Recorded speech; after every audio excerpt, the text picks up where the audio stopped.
Hey, what's up, everybody? Welcome to tonight's well, best way to put this rescheduled program. Tonight everybody is expecting Paul Petrali, who's a nephew of the great Joe Petrali, but Paul couldn't make it tonight. He had a prior commitment, and we were messaging each other this morning, and he'll definitely be coming on next week. Before we get going, got to do some housekeeping. Like to thank our sponsors of Yankee Harley Davidson, Cape Cod Harley Davidson, and the Heyman Law Firm, because if you go down, they will pick you up. Um, in the green room right now, I do have a guest. His name is P.A. Biker. What's up, P.A.? Hey, good evening, good evening, good evening. How you all doing today? Good. So, P.A., why don't we cut to the chase? And I'm going to make you my featured guest as of right now. Okay. Surprise. You got a new bike. Yes. Tell us all about it, man, because everybody wants to know. Okay, well, it's a 2016 Indian Scout Bobber. It's 18,000 miles on it. It was a military ownered bike. Who the gentleman now is still overseas, and we bought it. My wife is military, as you know, so we think it was something that was kind of meant to be. It's a wonderful bike. It's a really, really snappy bike. It does have some work put into the motor. I did talk to the previous owner's wife, and she said, he put a lot of money into it. And I could tell. I could really tell. I like it. The reason why I wanted another bike was because I have a bad leg and hip, and it's getting a little hard for me to push my big 900-pound bike backwards. So I figured I'd get something different. I did want another Harley, but that came along, and hey, it it is was a what it birthday is. gift, a birthday gift, and Yeah, it doesn't she was matter. like, It's still in the wind. yeah, and that's funny too because when we were looking at it, we're like, yeah, that's nice, and we originally went to drop my wife's bike off at the shop. It had to be repaired for reasons we won't talk about. Yeah, Yeah, I wrecked it. had a Okay. little run in with the ground. But before we go Yeah, any further, I hold your thought. I want to thank everybody in the side chat that's here. 701 Traveler, welcome. Tiger Ward, welcome. Evil Rick, welcome. Mike will bike, welcome. Slim Jim, welcome. Wilkie, welcome. DeWitt, welcome. Steve Turner, welcome. Good to see you in, everybody. And so, yeah, your wife's bike had a little run in with the ground, you were saying. We don't know yeah, how that happened. You can't confirm or yeah. deny anything for it, but it did happen. It happened. I think it took a ride on its own, and but we originally went down to drop it off the day before we left for vacation, and we're just walking around. My wife's like, "Oh, look at that, look at that." I'm like, "Yeah, that's nice, that's nice." And I was over checking out things, and I seen this red bike over there, and I'm like, "Oh, let me walk over here and check this out." I'm like, "Oh, it's got shorties, it's nice, it's got bags, I like that." Blah blah blah. I told my wife, I said, "Come here for a minute." I said, "Check this bike out." She goes, "Oh yeah, that's pretty nice." Yep. She goes, "Well, I got to Hello, go to the bathroom." MNL. Hello, She said, Dallas. "Good evening, good evening." She said, "I got to go to the bathroom." So I said, "All right, well, whatever, go to the bathroom." Well, she walked out the door, going outside, and I'm like, "Bathroom is not outside, babe." Well, she come back in about 20 minutes later, and we were waiting for the guy to give her all the paperwork for her bike, and he said it's going to be an hour. And I said, "Okay, well, let's go for lunch." So she said, "Okay." So we went for lunch, and we came back, and there was a for sale sign on that bike. I mean, a sold sign. Excuse me. And I was like, "Wow, that thing's sold quick." Well, guess what? She was on the phone the whole time while we were at lunch, back and forth with the bank and all this other thing. She ended up buying it. And I said to the guy, I said, "Man, that thing sold quick, huh?" He goes, "Yeah, yeah." He said, "You want to hear it run?" I'm like, "Well, it's somebody else's bike. I don't want to be touching it." He handed me the keys. He says, "No." He said, "Your wife just bought it for you. Happy birthday." Nice. That's awesome. Yep. That's a keeper right there, I tell you. Oh, You yeah. know, Oh, yeah. and from all of us to her, thank her for her service. It's greatly appreciated because of You as her well. and other veterans. Nobody, could live the life that they live now. Yep. Yep. So You that's know, awesome. But you're keeping the bagger? yeah, yeah. The right person comes with the right money. We'll think about it. But the Yeah. bag, I think, is going to be for long hauling. If we go on trips. Yep. And I think If you got to back it up, she can always jump off and push. No yeah, shame in that. no, no, no. Um, I'll take the Scout out. As you would say, bar hopper. Yeah. Around town, have fun. I did take it up in the mountain for a little bit yesterday to Hmm. check to see how it did on the twisties, and I was quite surprised. Yeah. Right You on. know, so I'm happy with it. It was cheap, wasn't a lot of money. It's got some stuff to it. I found the Dyno Jet little thing that came with it, the computer, I guess you call it. I'm still trying to figure that thing out, and I'm afraid to hook it up to anything because I don't know what I'm doing. Yeah. So I'll have to wait till I come up there and say, "Yeah, show me what to do." Oh, I could figure it out. I don't work on that many Indians. Right. I've done an exhaust on an Indian Chief, um, and I've done tires and brakes, and that's about it. I try not to. I'm so busy with, working other people's Harleys, doing upgrades Of and course. services and tires and brakes and all the other stuff. I really don't have time to take in other brands. But, Right. when these are close friends of mine, it's kind of hard to say Mhm. no to Oh well, them. yeah, yeah. I do break their stones and say, well, you had a Harley, Right, you know, right, right. but it is what it is. Yeah, But, yeah. honestly, I don't care what people ride. As long as you ride and you enjoy it and you have fun and you're in the wind, I don't care Yep. what people ride. It's what makes you happy. And that's all that matters, man. It's like I said to you in one of your messages, man. I hope you get more smiles than miles while riding it. Yep. Yep. Like if you Yep. do 100 miles, I hope you get 200 smiles out Exactly. of Hello, one Mel. ride. See you in the chat. Yeah. Um, I don't care what people think. I really don't. You know. Yeah. My thing is my wife's got the exact same bike. So when she's really out there, gets ready to ride on her own, Yeah. we can ride together. Yeah. You Riding on know. threes. Good evening. Hey, riding on three. Um, So so I that's figure, awesome. if I'm following her on the Harley, she'll feel overcome. You know what I mean? The big Yep. bike behind her or whatever, she'll feel. Yep. So I She'll figure, still outride. oh yeah, you know what? I really think that she wants to upgrade already because she was looking at a little bit bigger bikes, and I told her, I said, let's get this one down pack first. Yeah. Get yours. You used to that first. Yep. She said, what could be the difference? There's a lot of difference. Exactly. You know, But there's yeah, weight, so there's center of gravity, there's, you know, yeah. everything that goes with it. Well, one time I was away for work, and she thought she was going to move my bagger on the other side of the garage, Hmm. and she got it over there. But when she went to turn the wheel, she turned the wheel the wrong way. The weight went to one side Yep. and pinned her between my workbench and the bike. Oh, not good. She was Hello, literally New York Harley pinned. rider. Hey, Holly Ryder. And luckily, she had her phone right there. She had to call 911. And at that Hmm. time, I was still working for the ambulance service. And I had my page. I was up in Connecticut on a job. And she said, if your radio goes off, she said, don't worry about it. I'm like, why? What you burn? And she said, it's not what I burned, it's what I dropped. I'm like, ah. Uh-oh. And I'm like, what do you mean what you dropped? She said, I dropped your bike. And I'm like, you did what? Yep. And of course, my first thing was, are you okay? You Yeah. know? And she was like, yeah, I'm fine. And I said, okay, so what's broke on the bike? She said, nothing at all.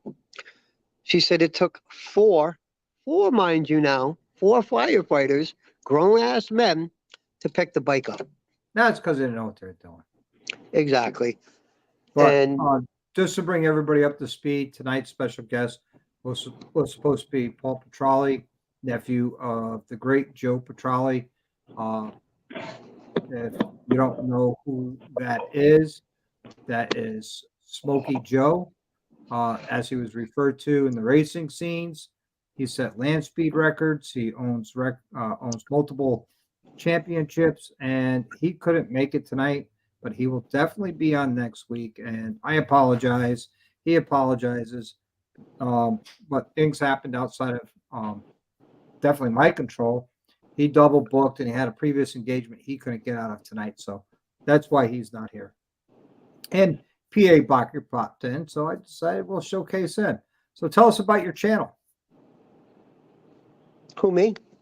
Yeah, of course you. No, the other PA biker. Oh, yeah, that's the guy behind me.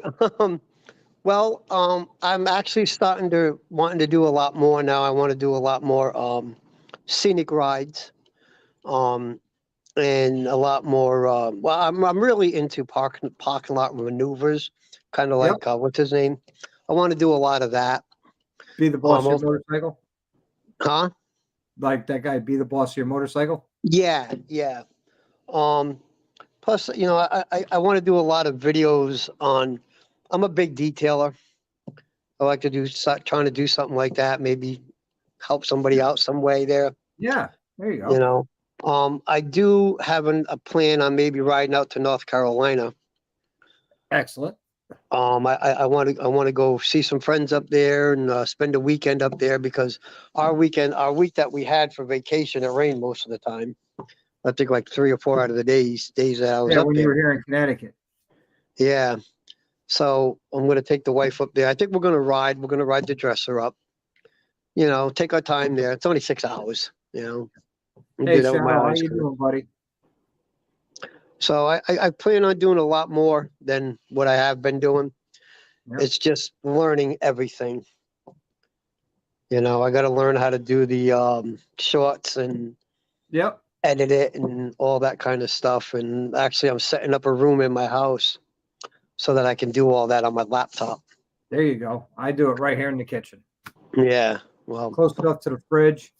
yeah, enough where the beers are. Yeah, Yeah, exactly. maybe some shine. There's not much of that left. No. No. Well, we're supposed to come up in sometime in August. Not really sure yet. Yeah, Probably already around my August 5th, anniversary. we're riding out to meet up with Corey and Rhodey, and then we're going to head Ooh, out to Lake George okay. and then hook up Nice. hopefully with Moto Noggin and Blue and anybody else out there, Nice. That'll be a lot I of fun. I seen their the video they did when they did their Tennessee meetup. Yep.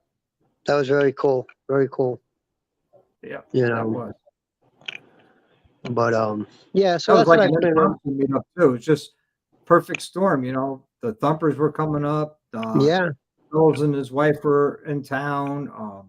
Blue was headed down that way. So it was like a perfect storm for all of them to get together and have a good time. Yeah. Oh yeah. That looked like they had a lot of fun, and I'd like to meet them guys someday. Oh, let You me tell you, know. Blue is awesome. Yeah. Tweedle's a great dude. Hills is a great dude. I've met most of them except for DDK, Ray. Ray and we've talked on the phone. We've talked on video chat a lot, and we have a good time. And a bunch of Yeah. great people, Yeah. They seem like a bunch of nice guys, and I think when we go to North Carolina, I think we're going to circle back around, maybe do the tail of the dragon, come through Tennessee, then back to Pennsylvania. I just We'll got see. a private message suggesting that you take your badge off. I'm at work. Actually, I got to get back to work here shortly, but Oh, okay. yeah, I didn't even realize that was on there. I didn't either until someone said something. Yeah, thank you for that. Whoever said that. Yeah, no worries. No worries. But, I don't want to throw this name out there, Yeah, no. Unless Thank he you for that. unless he said so, Probably one of the employees. Nope, I, no, I guarantee you that. No, but yeah. So I figured I'd pop on for a little bit and say hello while I was on my 1 hour break and Right on. check you out. I'm going to get back and go check on things, and when I get out of here at 10 o'clock. So if you're still on, I'll pop on. Okay, right on. Okay, and appreciate everything, and be safe, man. You too, bro. Be good. All right, bye. All right, everybody. That was PA Biker 65. If you haven't checked out his channel, go ahead and check it out. Hello, Corey. How you doing, buddy? Now, since I have the show and there's nobody else on, I'm going to talk about the chopper build. Where are we on that? We have hit a stall. Yep, I have hit a stall with donations. I've hit a stall with, parts and things like that. But I'm not giving up on it. Definitely, definitely want to be able to get this project going, and I definitely want to see it to completion. And I don't care if it takes me a year or 3 years or 5 years. I am not giving up on this, and I will make it happen one way or another. It might not has happened as quickly as I hoped, but I still haven't given up on that project, and I definitely won't be giving up on that project because I don't give up on our U.S. veterans. I can't do that. Me being a vet, I just can't give up on them. So that's where we are with the chopper build. Let's see. Well, what other projects I got working? Spaceballs is basically done except for suspension. I was on that today. That's always fun. And that was a lot of fun. But I had a great time in Milwaukee, as everybody saw with the 2 videos I put up. So much fun out there. If you haven't been out there, go ahead and I highly recommend making a trip out there. It doesn't have to be for an anniversary party or anything else. So that's the thing. Let's see. Corey goes, has anybody liked the video yet? This video? I hope so. But yep, the 2 videos I did for, we have YouTube royalty coming on. Is everybody ready? The man, the myth, the writer, Bry the Biker. Jesus Christ, what now? How you doing? How you doing, Brian? What's going on, sir? It's been a while since we talked. How you been? That it's been a tough week, but we're getting through it. Good. And Please, there's good moments, some tough moments, but and some decent moments. Yeah, please send Mel my sympathy, or Mel if I can't see the side chat yet, so bear with me. Yeah. Riding on 3s, I'm looking for I have a gas tank, grips, headlights, and wire. I need everything else. But other than that, it's a complete bike. Other than that, the chopper's almost done. But it'd be the ghost chopper. But Brian, yeah, man, how have you been? You've been pretty much radio silent for a little while there. You all right, buddy? Yeah, I just got we're doing a big move at work. And for those of you who don't know, I work in the IT department, and it's a lot. Yep. You do too. I just haven't. I'm almost a month away from being a month away from video. I don't get there. It's fine. Yeah, everything's fine. Nothing to worry about. Nothing to see here. It's all fine. It's all fine. Everything's fine. I wanted to message him that when he did this short about the motors for his bump out. I wanted to say, don't worry about it. Everything's fine. It's all fine. No, I have to. I was gonna finish up some of my install stuff. It's supposed to be like 100 degrees. Wow, 97. Might as well be 100 the next 2 days. Yeah, might as well. So. Well, I do have air conditioning in the OR, so if you just bring everything up you're here, like 18 hours away. I'm joking. No, you're not. 3 hours. So that's a lot of stuff to bring with me, but we can make that happen. There's UPS. I'm not mailing you parts. I know how that's going to end. Hey, all I can say is, hey, Bri, you come up here. We'll work on your bike. You can do your videos. I'll make you a steak. You know, Okay. with all the trimmings, we'll have a good time. And and just for you, I'll get a box of Joe sitting in the OR just for you. Oh, now you sweeten the offer. Yeah, well, you know, somebody's got to talk sweet to you. Yeah. Ain't that the truth? Hey, Mel. Sorry, guys. I'm just catching up with the side chat. So, yeah, I got to put something out this weekend before YouTube forgets about me. But that's all right. I feel like maybe I shouldn't try as hard and just put out stuff when I put it out. Yeah, well, I'm going to be working on a video for Sunday, which is how to replace wheel bearings. Okay. You know, on the newer bikes, not the Timken cage bearings, on the older bikes that you would find on AMF and Evos. But mid 90s, they changed to the seal bearings in the wheels, and they do go bad. And I have a junk wheel here with some bad wheel bearings, and I'm going to go through and how to, inspect it to tell if they're good or bad, and how to remove them, and then how to install them, and what to look for, and some tips and tricks. I think that'll be a really good video. I think a lot of people get a lot out of it. I think there's a lot to be said for that stuff, right? Because I don't know, where's the first thing you look, right? You go to YouTube because nobody reads anymore. No, of course not. Everybody's YouTube certified. I am. Rye is. It's probably not too far from the truth. But yeah. So how are you guys doing? You guys are good? I mean, I know you've been through a lot the last couple of weeks, but yeah, like I said, there's some good days, some moments where we're heartbroken and sad. If anybody doesn't know, you're not going to hear the screaming cat in the background anymore. He passed away 1 week ago today, and he was 10 years old, and he was a mama's boy. And Mother Nature is cruel. She gives us these animals to bring into our life, and they become more than pets, they become family members, and they weave their way into your hearts. And then she takes them away at a short period of time. It breaks your heart. So we've been dealing with that for the past week.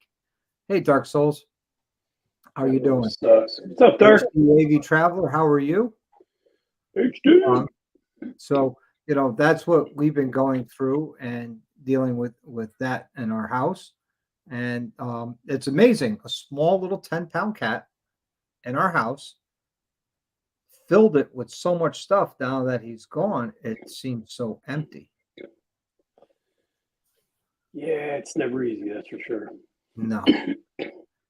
And go ahead, make fun of me because it's a cat. I don't care. It was still a pet.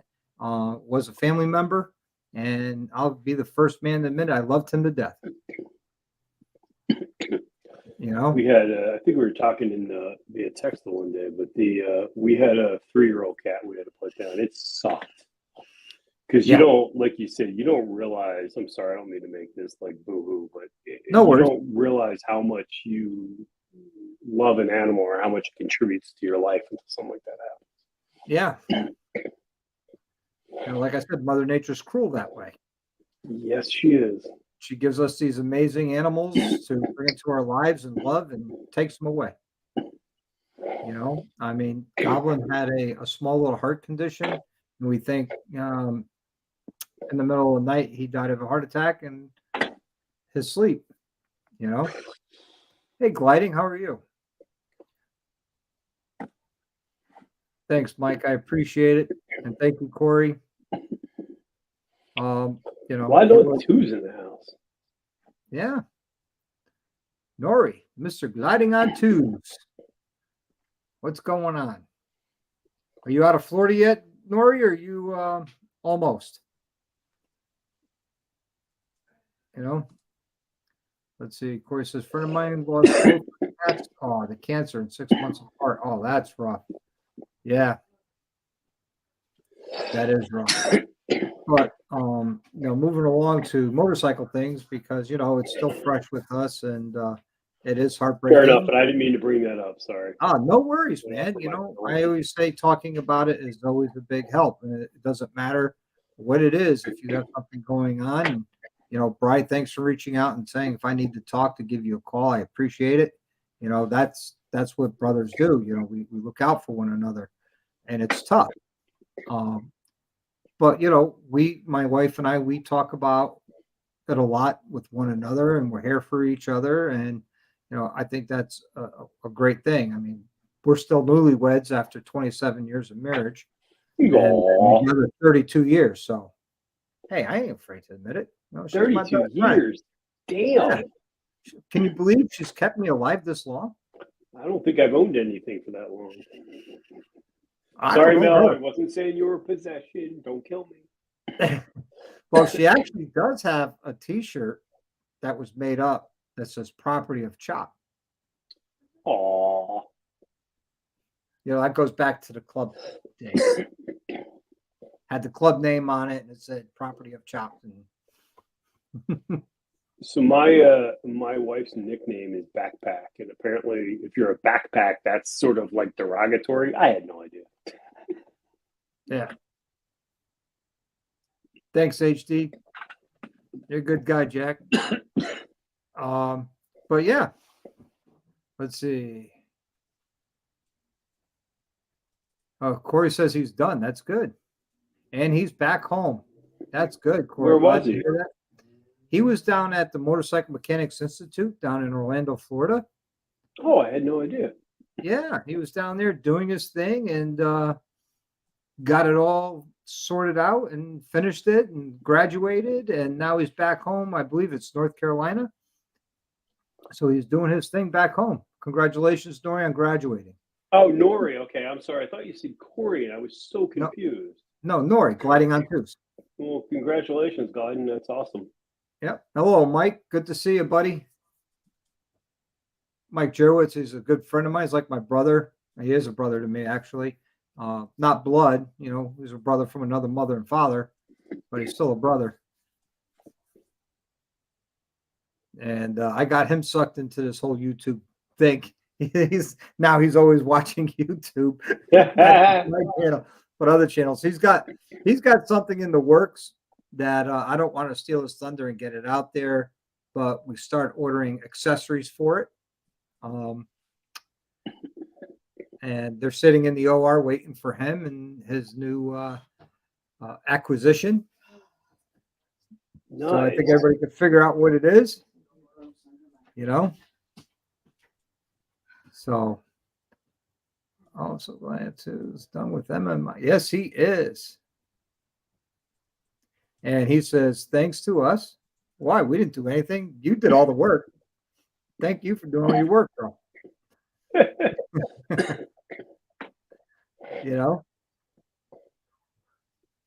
But, that's really awesome. Yeah. So what's news down in New Jersey? How's Snooki and the rest of the shore? Well, we're still beating the beat, but it's too hot, man. I rode the other day and it was all right, but then it's either raining, which is it's all it's been doing, and now I think it's like 97 the next 2 days. But next it's in the 80s, so I can ride all week. So I'm happy. I'm really happy. Yep. This morning, last couple mornings I took my Softail to work, and it was nice going in and not too cold, not too hot for me. Come home and it's cooking. Mike says it's my fault for his acquisition. It's not my fault. It's definitely not my fault. I wasn't even there when you did it. You just called me, asked me my opinion. I feel like asking your opinion is probably not the best. Well, and this was my opinion. I told him if you're going to get a new bike, get a Road Glide ST with a 135, and that's what he's doing. There you go, because there ain't no glide like a Road Glide. And if you're going to go big. Go big or go home. And you can't go any bigger than a fully warranted 135 right from the factory. Oh, snap. I think I would kill myself if I had a 135. It wouldn't end well. It's only as fast as you twist the throttle. Yeah, I know that, but my other half yells at me with the stage too. I'm like, oh, it's just too much fun. Yeah, well, he and I are already talking. When the warranty is up on that motor in 2 years, we're gonna play around with it and get more out of it for him. Nice. Yep. That's, His that's wife bought a awesome, Road man. Glide Congrats. when they were up at Laconia. She bought it from Laconia Harley Davidson. So they got away from the street glides and going to road glides. The only problem with buying a Road Glide now, man, is because they're so sought after. They're hard to. There's nothing cheap about No. Well, and you say that, but have you priced out a brand new Goldwing lately? No. I'm sorry. I was saying like in the used market. Like that's the reason we had the Ultra because they were so cheap. Yeah. You couldn't find a blacked out Road Glide anywhere 3 years ago. Yeah. Especially in that red and black paint. Yeah, that's a hard one. And it's about to get sexier. Yes, it is. I'm not going to steal your thunder. You sent me the pictures and My phone got a little sticky after seeing that package show up. Jesus, that was way too excited. oh, I bet. You know You know what? I'm actually getting too. It's a better version of the of that sissy bar I have. It's like the what is it? The Suicide Choppers has Yep. that like they the one I have has like screws in the side, so it's the mounting plate, and then it's the sissy bar. It's Mhm. terribly constructed. And then there's another company now that makes a knockoff, but it's all one piece. I'm like, that'll look cool. Yep. Hey, X-Man, how you doing? Oh, you know what? I may have a video Saturday because I have all of my Fender installed done minus the outro. Okay, so look for a video on Saturday. Hey, why not? Let's throw one out there. Let's Yeah, why willy-nilly. not? We'll see who's paying attention. The 5 people that are going to watch it anyway. So I don't know if you've been following. I had an amazing special guest scheduled for tonight, but he had to reschedule. Well, that sucks. Yeah, well, he's coming on next week. You've seen the monument at the Museum of the Hill Climber? Yes. That's his uncle. Really? Yes. His uncle was on set a land speed record in 1937 on a Harley at Daytona Beach to pull the land speed record away from Indian, and he was successful. His uncle holds multiple championship titles, and 1 year he won the championship before the race season was over. There was only 13 races that year, and he won all 13 of them on a Harley. Damn.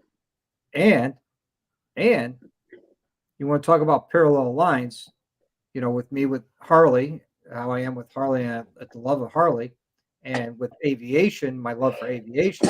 His uncle has ties to Howard Hughes. Okay. So I'm not going to steal Paul's thunder. If anybody wants to look up his uncle, it's Joe Petrali, and it's Petrali. Harley has a write-up on him, and there's a bunch of stuff written up about him. It's pretty cool to read. I met him in Milwaukee, just walking around, and I had him, the nephew Paul. I interviewed him quickly there at Milwaukee because he had a meeting with the heads of the 5 families for HD, all about other stuff. And yes, you got that right. And Hughes Bell, Howard Hughes Bell. Yep. So he's going to be coming on next week. It's supposed to be tonight, but that's coming up next week. And the history that he's going to talk about with his uncle and Harley Davidson, it's just mind-boggling. I was on the phone with him last night for an hour and a half, and my mind was blown. Yep.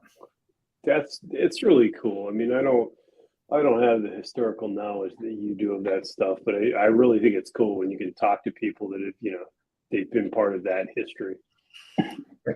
And Evil Rick, yes, his uncle is even tied to the Spruce Goose. If anybody knows anything about it, it was the largest seaplane ever to take flight. The Spruce Goose. Hey, Robert, how you doing, buddy? Ray, hello, Ray. And hello, Gremlin. Our Everybody's favorite here, alien. Ray's here. Man, everybody's here. Yeah, I think it's because of you, Brian, not me. I'm a nobody. You're Brian the biker. Speaking of which, for those of you that haven't seen it, who interviewed you? And I'm sorry, I'd like to give it a bigger plug, and I honestly can't remember the gentleman's name, but who the veteran that interviewed you? That was every day is a Saturday, USMC. Do you mind This if I is- share that in the side chat? Because I thought that was a fantastic interview. Oh, thank you. Yeah, go ahead. Every Yeah, day a little- is Sunday little or bit of- Saturday? Saturday. Every day is a Saturday. And he's retired, and he's got his podcast and everything that's going on. And I forget whose channel we were on. I was in the side chat, and Why can't I find he him? messaged me about being a special guest, and I said absolutely, I'd love to. Wanted me to talk about my military history, because that's what he showcases is Mhm. service members, not just Marine Corps. And we went into a lot of my military history, things I've been and places I've been and things I did, and You've seen couldn't get into everything, but got into some stuff.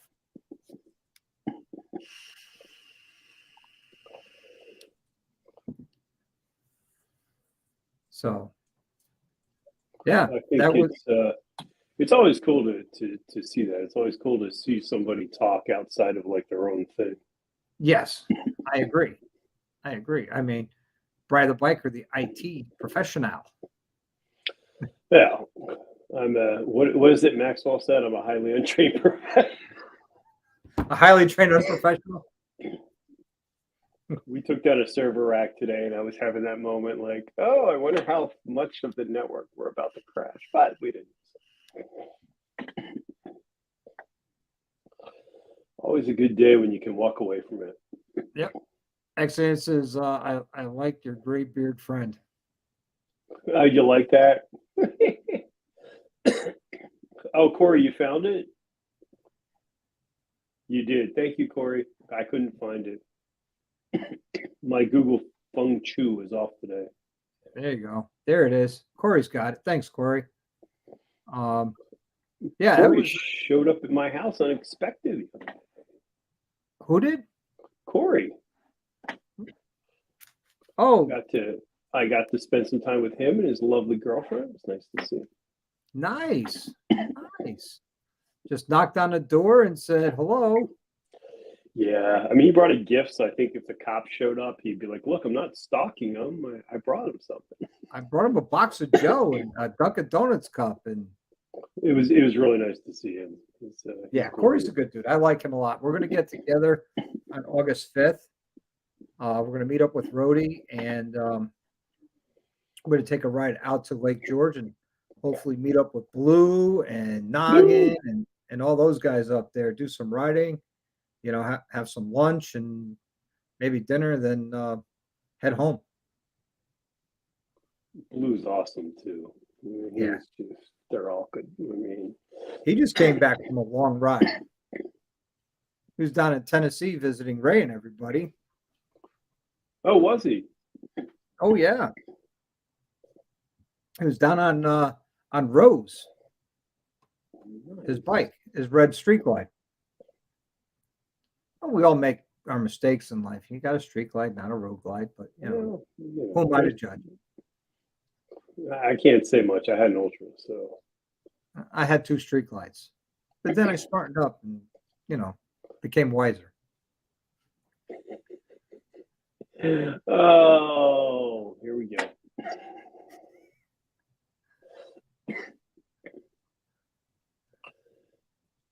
I think it's It's awesome. There's just so many great people in this community. Oh, absolutely. And that's what keeps drawing me in is the community. And meet and hang out with you and your lovely bride there that Saturday. It was awesome. Hanging out with Corey and Blue and everybody else that I've met, hung out with Monkey and his wife. There's a great couple right there. Channel aside and everything, just them being, human beings. They're great people. Yeah. Can you give me 1 second? I'm sorry. I got to step away for a second. Right back. Go ahead. Do what you got to do, bro. All right, everybody. That's Brian the Biker. He'll be back. But yeah, talking about the community. I love this community, hanging out with everybody. I can't wait to actually meet Ray and XAN face to face, shake their hands, say hello. I met Dallas, hung out with Dallas. Dallas is a good dude. Hung out with Hells. What's up, Hells? Hells on two wheels. How you doing, buddy?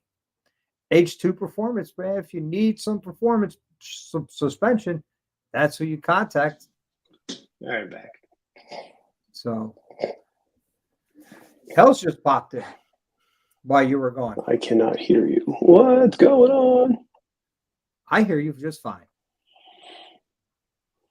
Can you hear me? What did I do? Can everybody else hear me? Let's see. There you are. You got me? Did you have your speakers muted? Yeah, my headset was muted. I was wondering if This was is like either. the first chance I've had to sit down all day, and I got to renew my TubeBuddy subscription before they nuke it. Yep. Yeah, and Evil Rick, you're right. The Thumpers, they are some great people as well. I hung out with them up in Laconia. Okay. Rob says we can hear us both. That's awesome. 5x5.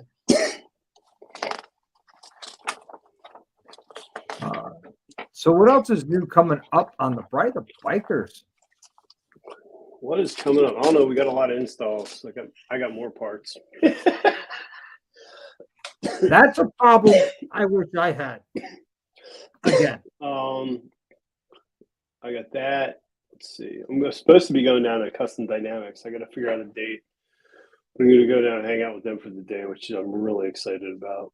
Oh, no kidding. Where are they? They're in Youngsville, North Carolina, I believe. No kidding. Hey, if you need a bodyguard, you can always reach out to me. I'll ride with you. Are you going to ride or drive? More than likely, I'm going to ride. Depends if Katie's going to be up to it. She might follow me in the car. But yeah, I'm looking forward to it. I had thought about that, about going down like in the winter, but then I don't know, kind of want to bring the bike down because I'd rather, honestly, I want to pick their brains on some stuff. Yeah, right on. Now, with your ProGlow system, did you wire it up to the brake lights so when you hit the brakes, it all turns red? I have not yet. I was actually having an issue the other day getting my magic strobes to work because the rear fender that I just put on is an Advan black fender with Advan black lights, and I don't know if the lights, you'll know this more than I would, I don't know if they draw certain different wattage, amperage, or something because the magic strobes don't work now, so I got to figure out what's going on. They work on mine, and I got the Advan black smoke tail lights with the magic strobe. Yeah, it's really weird. I don't know what's going on, so I gotta. It was one of them days where I was like, it'll work itself out. So, New York Harley rider wants to know any word on the beard. No. I know he's doing better physically, but that's all I've heard. Yeah, that's good. That's what's most important, that he's doing better, Every time I see pictures of his bike, I'm like, damn, you really did get out okay. Good night, Mike. I'll talk to you later, brother. Mike's actually headed out towards Sturgis here shortly. Oh, very nice. Yeah, they go out before the rally, and they leave just as it's starting. So they get all the riding done without the crowds, without everybody. That's awesome. I think that's the way to do it, but I'm not a crowd person, so. Yeah, as Mike says, too many. He can only people so much. He says it gets too peoply for him.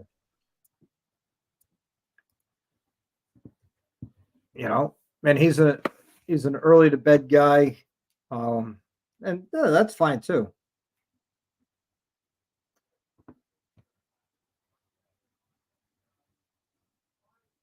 So,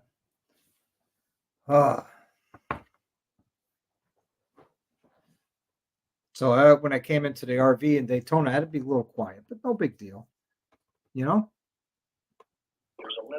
Yeah, it's sorry, the phone ring. Yeah, I mean, I think we all should go. I'll be down in Daytona in March. You should go down, Bry. I would go. I'll be at the Cackleberry camping out in the RV, so.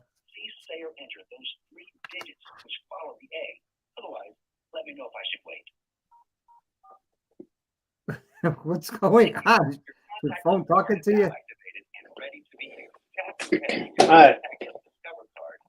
Everything hates me today. Anyway, sorry about that. My ADD is out of control. A squirrel. So you're going in the spring one, okay? Yep. I'd like down to. in March. I have to go to one of them. I think the fall one. I heard smaller but nicer. Well, nicer in the sense of crowds. But. Yes, that is true. I've been to Biketoberfest. The crowds are smaller. The weather's a little bit better.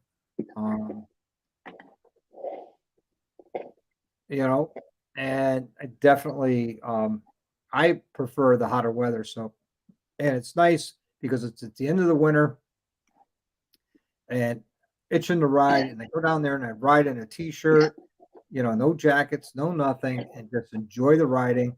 And, people say there's not really good riding in Florida, but I put 700 miles on during the week I was there. And I spent a lot of time between the racetrack, Cackleberry, and, Destination Daytona. And yes, Hells, I am planning on coming over to the shop in March. That is definitely a plan. So look out. Hey, Gene, how you doing, buddy? I met Gene in Gettysburg this year. Right. And his lovely How was brother. Gettysburg? I had a great time. I really did. We got there on Thursday and we went to Vendor Village. Well, stopped off at Battlefield Motorcycles. Then from there, we went to the hotel and then down to Vendor Village and got dinner. Saturday, we did the Battlefield tour, the bus tour, which was great. And then we went to dinner and then we rode around the battlefield and it started to rain on us and we got a little wet, but it is what it is. Saturday was a great day. We spent most of it down at Vendor Village. Then Sunday we rode home, made it past Annville, Pennsylvania, and just after that the sky opened up for about 300 miles of torrential rain and thunderstorms and highway flooding. Oh, it was a lot of fun. And other than that, I had a great time in Gettysburg. I always do. I didn't make the moto meetup because I was doing the Battlefield tour when they were having their meetup. But yeah, there was a lot of names at that I've never heard before. Most of those people were Instagrammer, people on Instagram and a few YouTubers. Okay. So it is what it is. That's Let's fair. see. Try for the spring. Oh, right on, man. Brian put Hells to work. Yeah, that definitely put Drew to work. He could use the work.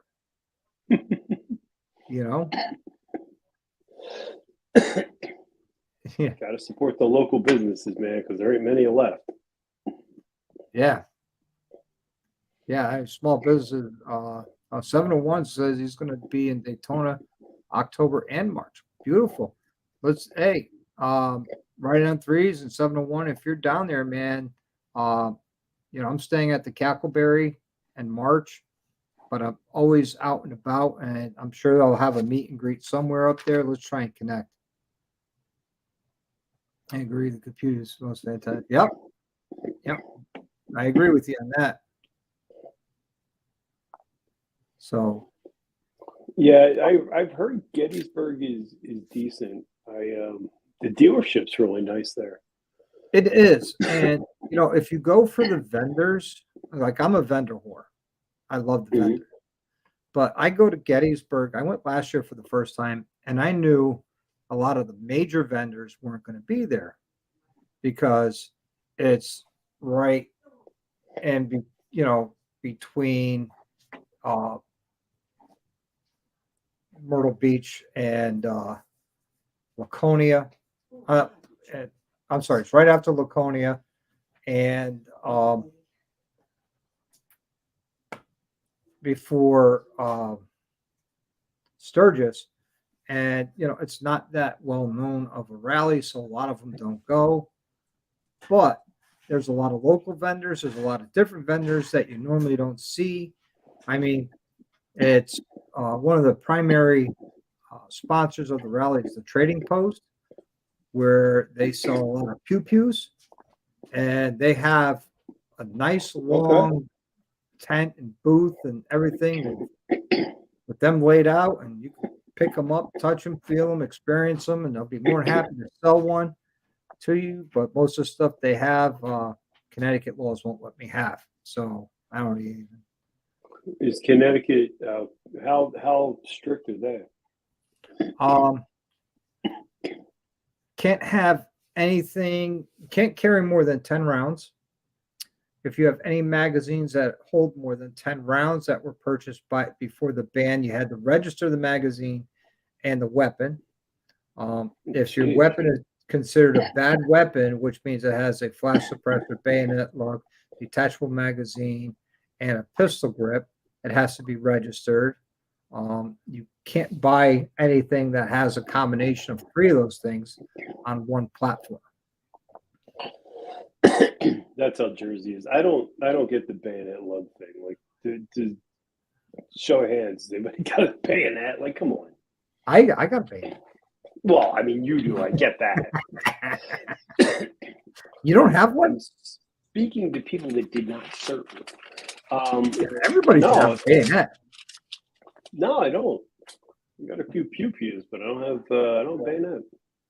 Come on, nothing is better than a 9mm with bayonet on the front. I'm a 9mm fan. I tried to fall in love with the 45, but it just doesn't work for me.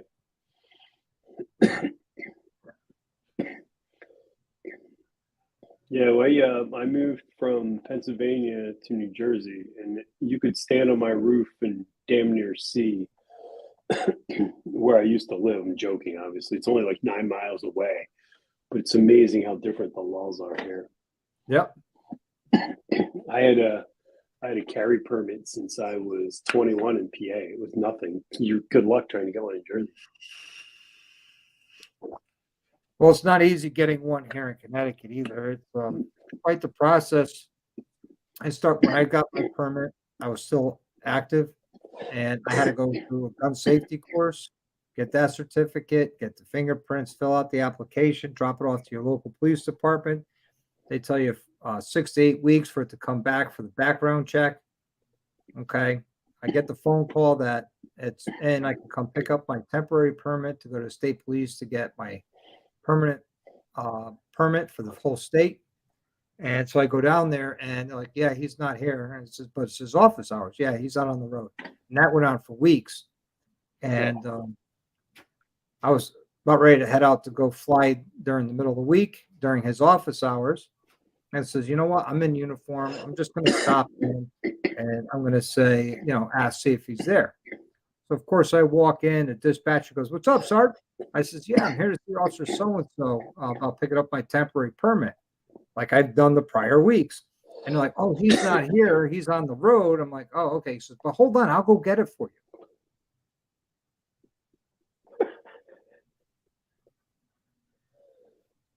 I think a lot of times they just want to make it difficult to see how Yeah. committed you are. Well, not just that. They just want to make it so not everybody has one either. Is there a what's the waiting period in Connecticut? Like, do you have to have a permit to buy? Yes, ammo. In You Jersey, have to you have have a to have permit to buy ammo. okay.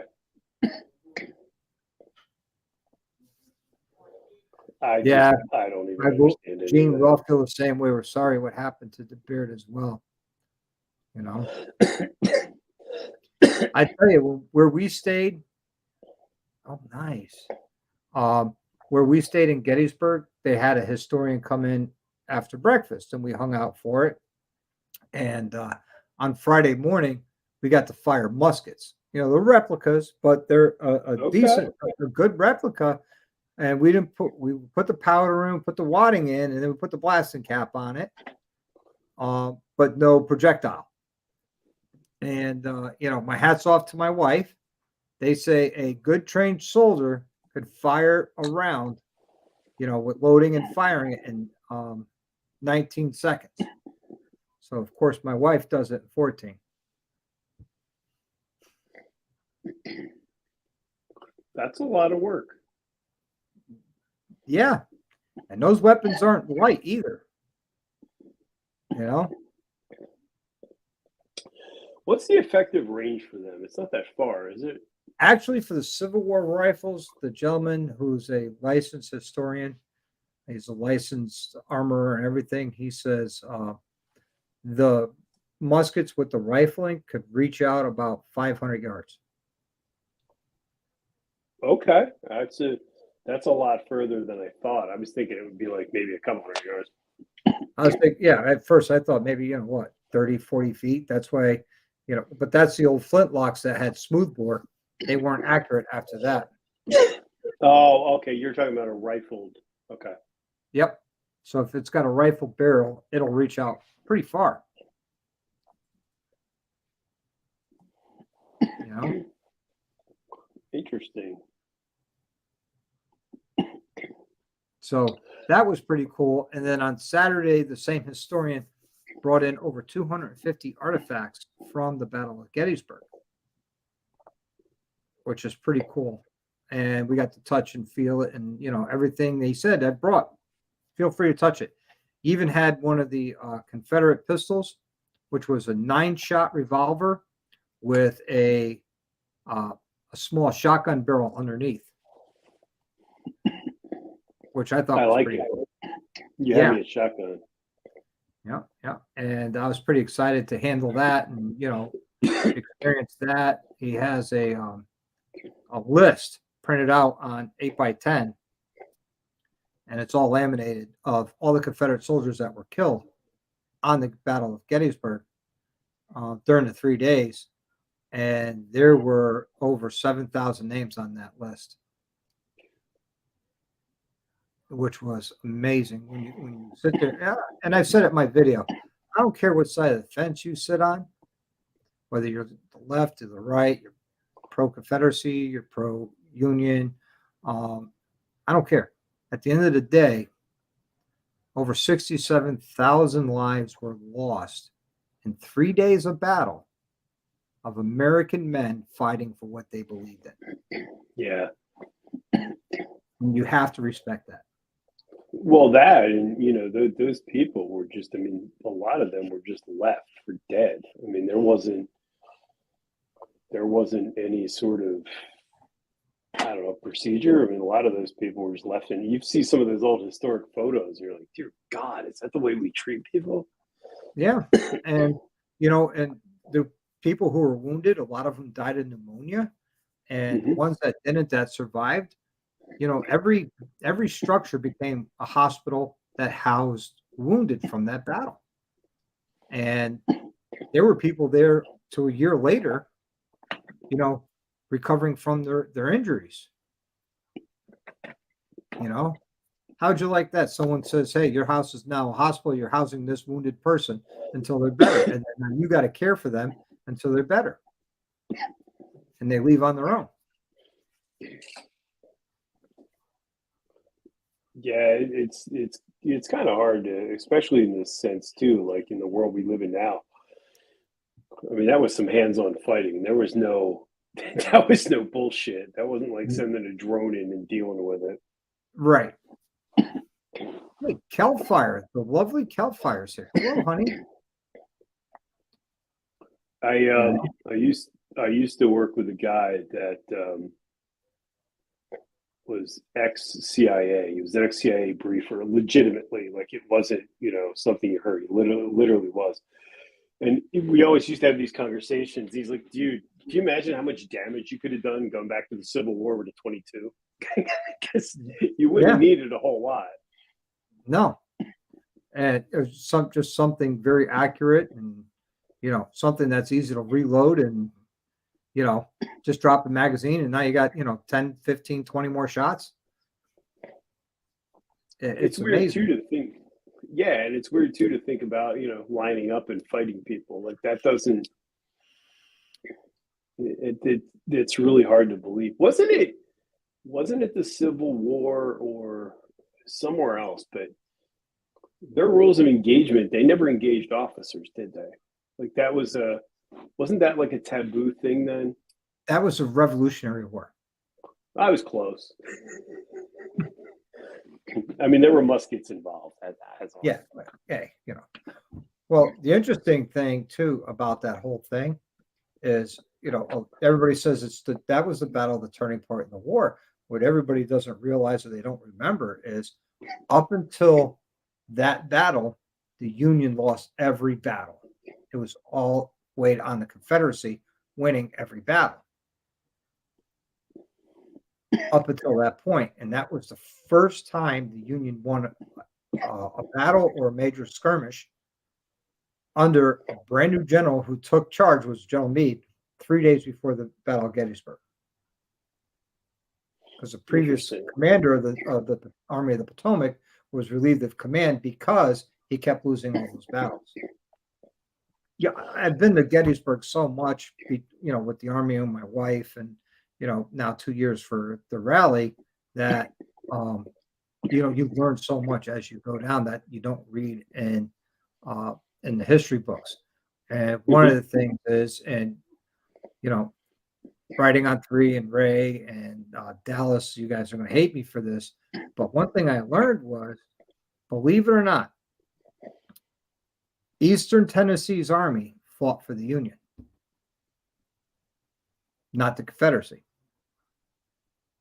Interesting. Is that because they were hoping they could get out of marrying their sisters? No, that's West Virginia. Oh, sorry, I get them confused. Ray will even correct you on that.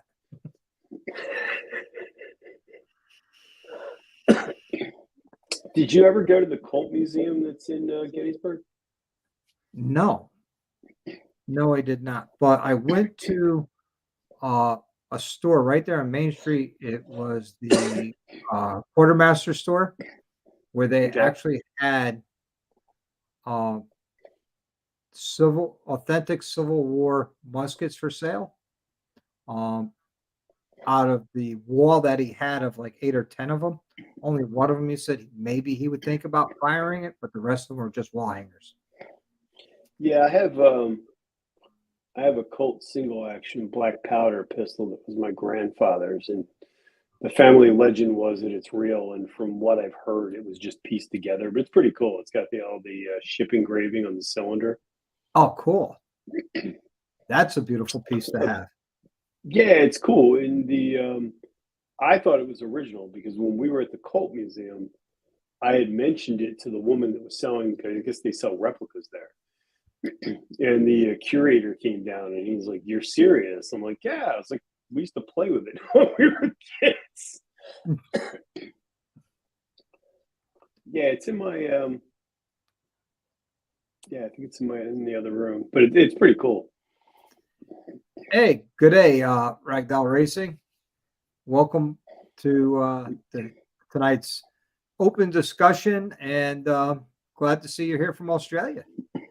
He comes from the land down under. Yes. Hasn't that been at work? So how's Spaceballs? Spaceballs doing very well. The only thing left to do to that thing to really enjoy it would be suspension, because the stock suspension, I'm overpowering that stock suspension, so I really can't get on it as hard as I like to. But the passing power on that is amazing. I got to get my fronts done this weekend, or not this weekend, this winter.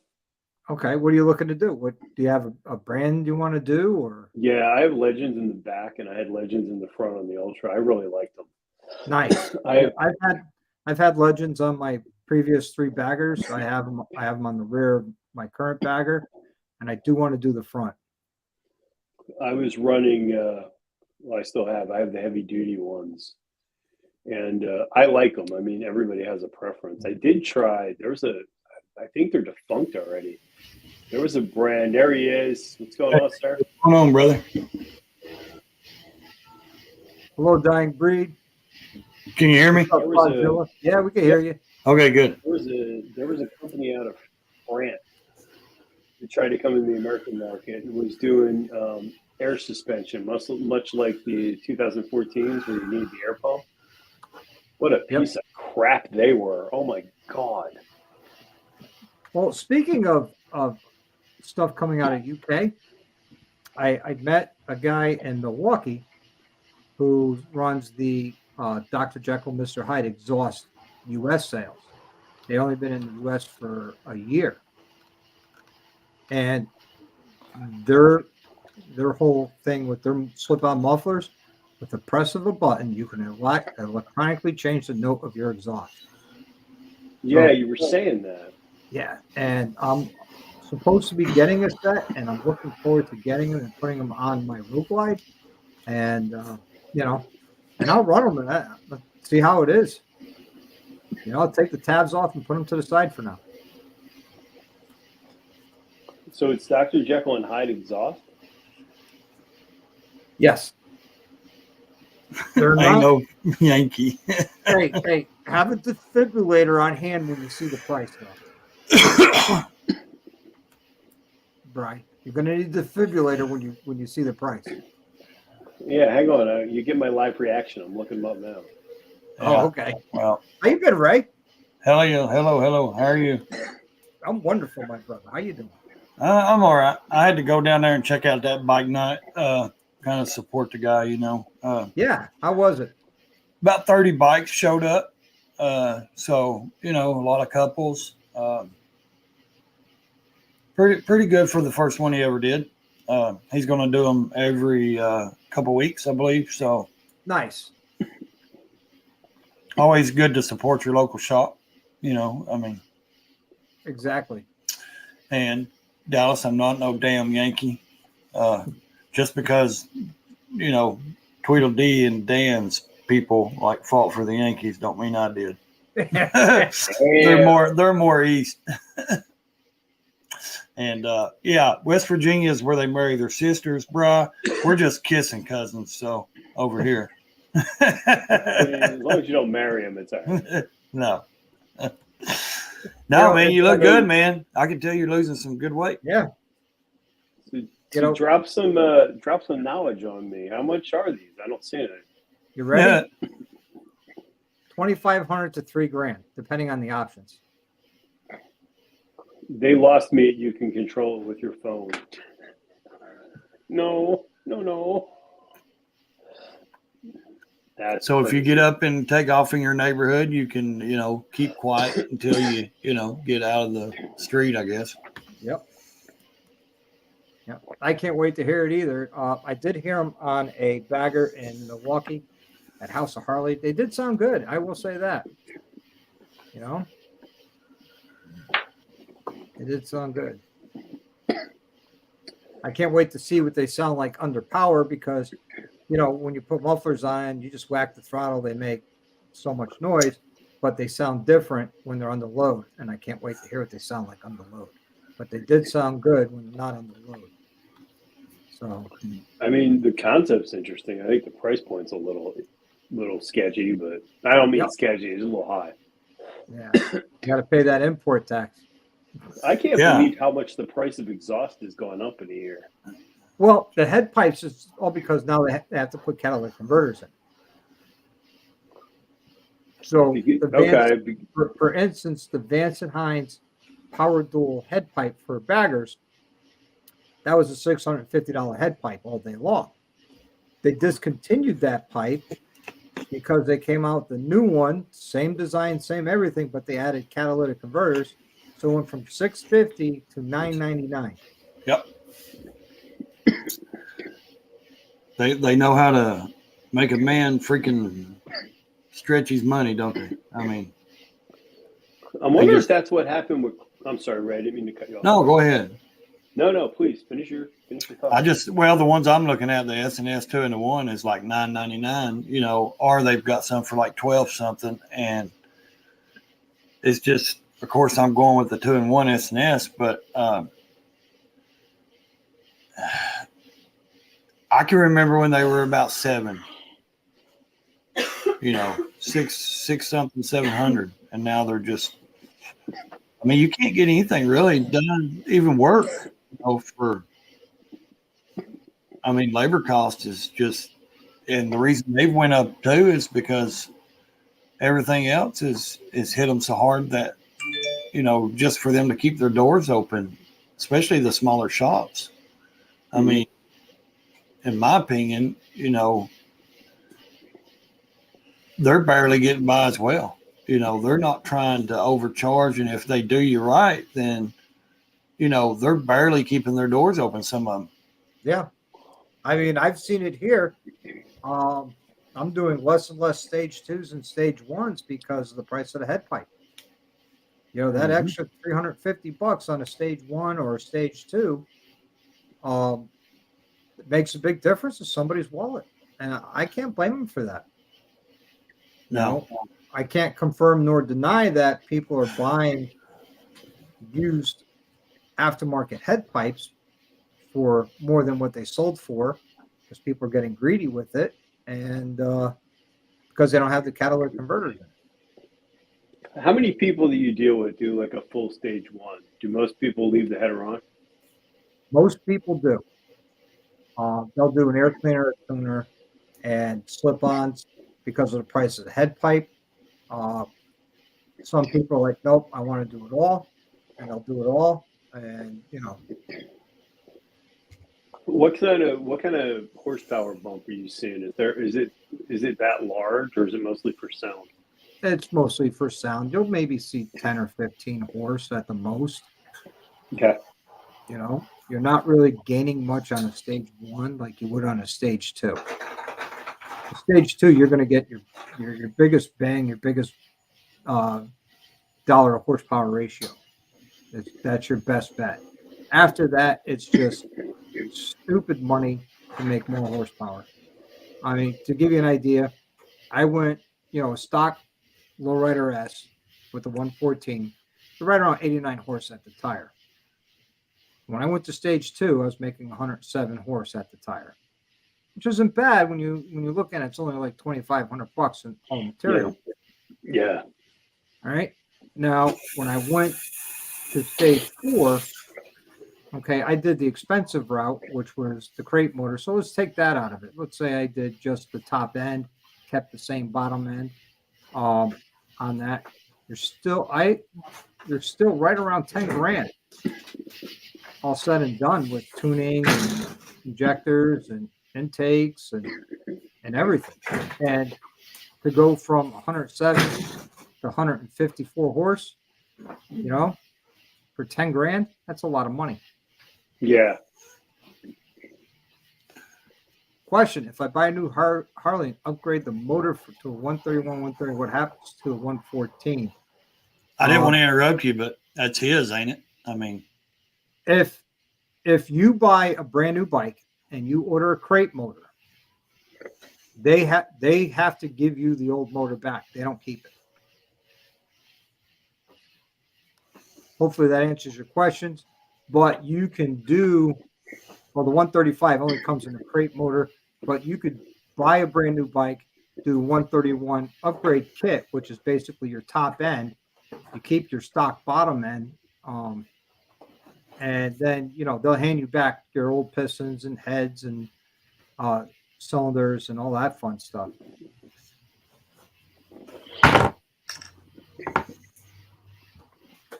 And what would they more than likely tell him? Just to buy the stage and do it, or to buy the whole Hey, I motor? want to do a stage 4. You're going to tell them, look, I want to do a crate motor, or I want to do. If you're going to do 135, you have to buy the crate motor. Yeah. That's what my buddy Mike is doing. He's buying the crate motor, getting the brand new 2023 Road Glide ST. So when they do the motor swap, and he's having them do it, just so there's no issues with warranty, and I'm not heartbroken over it, that it's all done. Yeah. But they're going to give him back his motor, his stock motor. Hey, Chris, how you doing? Hello, Phoenix. So, What would you? I wonder how hard it would be to sell a motor though. Depend on really how much you're asked for? well, but if you have the right frame to put it in, because I don't have the right frame for Doc's 114, or I'd already have it. That's fair. So, and I mean that's the truth. If my frame and everything was right, I would have it and have the 114 in it. We need to get Phoenix a Milwaukee 8. He's dying to get one. Tweedle, I just got home, buddy. It went pretty I'll be good. right back, guys. All right. There's about 30 people showed up, Tweedle. It was pretty good. Some people from Livingston and stuff like that. So, yeah, man. What kind of? I don't know if you can tell, but I was like 260, and I'm down like 3 sizes in my jeans now, like in the waist. Nice. And yeah, I'm 230. I weighed 230 the other day at the doctor. So, yeah, I'm just like really cutting out. Everyone's like, "You're on that extreme diet." I'm like, "No, I just extremely kicked everything out. The sweets, the sugars. I didn't eat a lot of that anyways, but sweet tea, chips, bread, stuff like that. I just subtracted that out of my eating, potatoes, French fries, anything like that, freezer food, anything that's processed. I cut all that out. So actually it's not that extreme. I don't really miss that food anyways. So, I mean, and it's working. I mean, I can even tell I'm skinnier in the face and everything. I mean, I'm just, it's a lot easier once you get started, at about 2 weeks in. And so that's awesome, man. Congratulations. Thank you. And like I said, I could tell it in your face too, and your shoulders were, I mean, I don't know what kind of diet you're doing or what you're trying to do, but. Well, looking crack. He said, I'm at the meth house next door 3 nights a week. No, I mean, it's the best part about my new job. I'm on my feet a lot. Oh, yeah. Yeah, you need some kind of stamina. I'll tell you what, I didn't realize how bad working from home is for your health. Yep. And you know what you really need? I know it. And standing up and stuff, you really need to go over and get you some Indy Ridge boots, man. I mean, if you're going to stand all day. I mean, you should. Link in bio. There you go. I got 2 pair coming. I'm excited. Nice. I just got a pair here about a month ago. He said, so pretty neat. Pair did you get? He sent me the Mohawks, and then of course I've got the Crow 4s, and then I've got the Comanches, and now I've got the blue jean and leather gloves. They're really nice, man. I really dig those with the knuckle guards in them. They haven't put them on the site yet. They have a black denim, black leather pair out. It's really badass looking. Really? Yeah, they're in my top box, right? I'd show you. They're I've had them for a couple months now. They're really cool. Huh. Actually, the Mohawks is what I was wearing to work today. I got the new Comanches and the Night or the Crossfields. I forget. The CrossFit. Whatever the new ventilated ones. I think they're the CrossFit. They didn't move as much air as the new ones. Okay. So yeah, you guys are looking good. You're losing some weight. Man, I have to, dude. With my health, I mean, I've had 4 heart surgeries and 1 heart attack. And that was before I was 25 years old. So if Oh that tells you shit! anything, yeah. So people don't understand when I say my health is, I shouldn't be smoking, of course. I know everybody can get on to me if they want, but it's been a habit for years and I am trying to break it. But yeah, I was born with a rare heart. So I can't do a lot of extreme stuff, and like being out in this extreme heat and stuff, it wears me out. So I have to watch, and then the weight, getting the weight on me really took a toll, and that's why I'm really trying to get a lot of it off. Because I was going through high school, I've never been above like 165 pounds, and after I hit 30, 32, metabolism went down. Man, next thing I know, I'm gaining weight and I'm like 260 and I'm like, what the crap, So, really it's better for me for what I'm doing. And it may not work for anybody else, but what I'm doing works. And, that's what I'm trying to do is just to, be able to move around better and stuff like that and just not be so, I don't want to say lazy, but with my stamina and stuff, energy and stuff like that, getting rid of the weight actually is helping. So, Well, Ray, it's a good thing you're married because, with your heart, you shouldn't have sex with more than one partner at a time.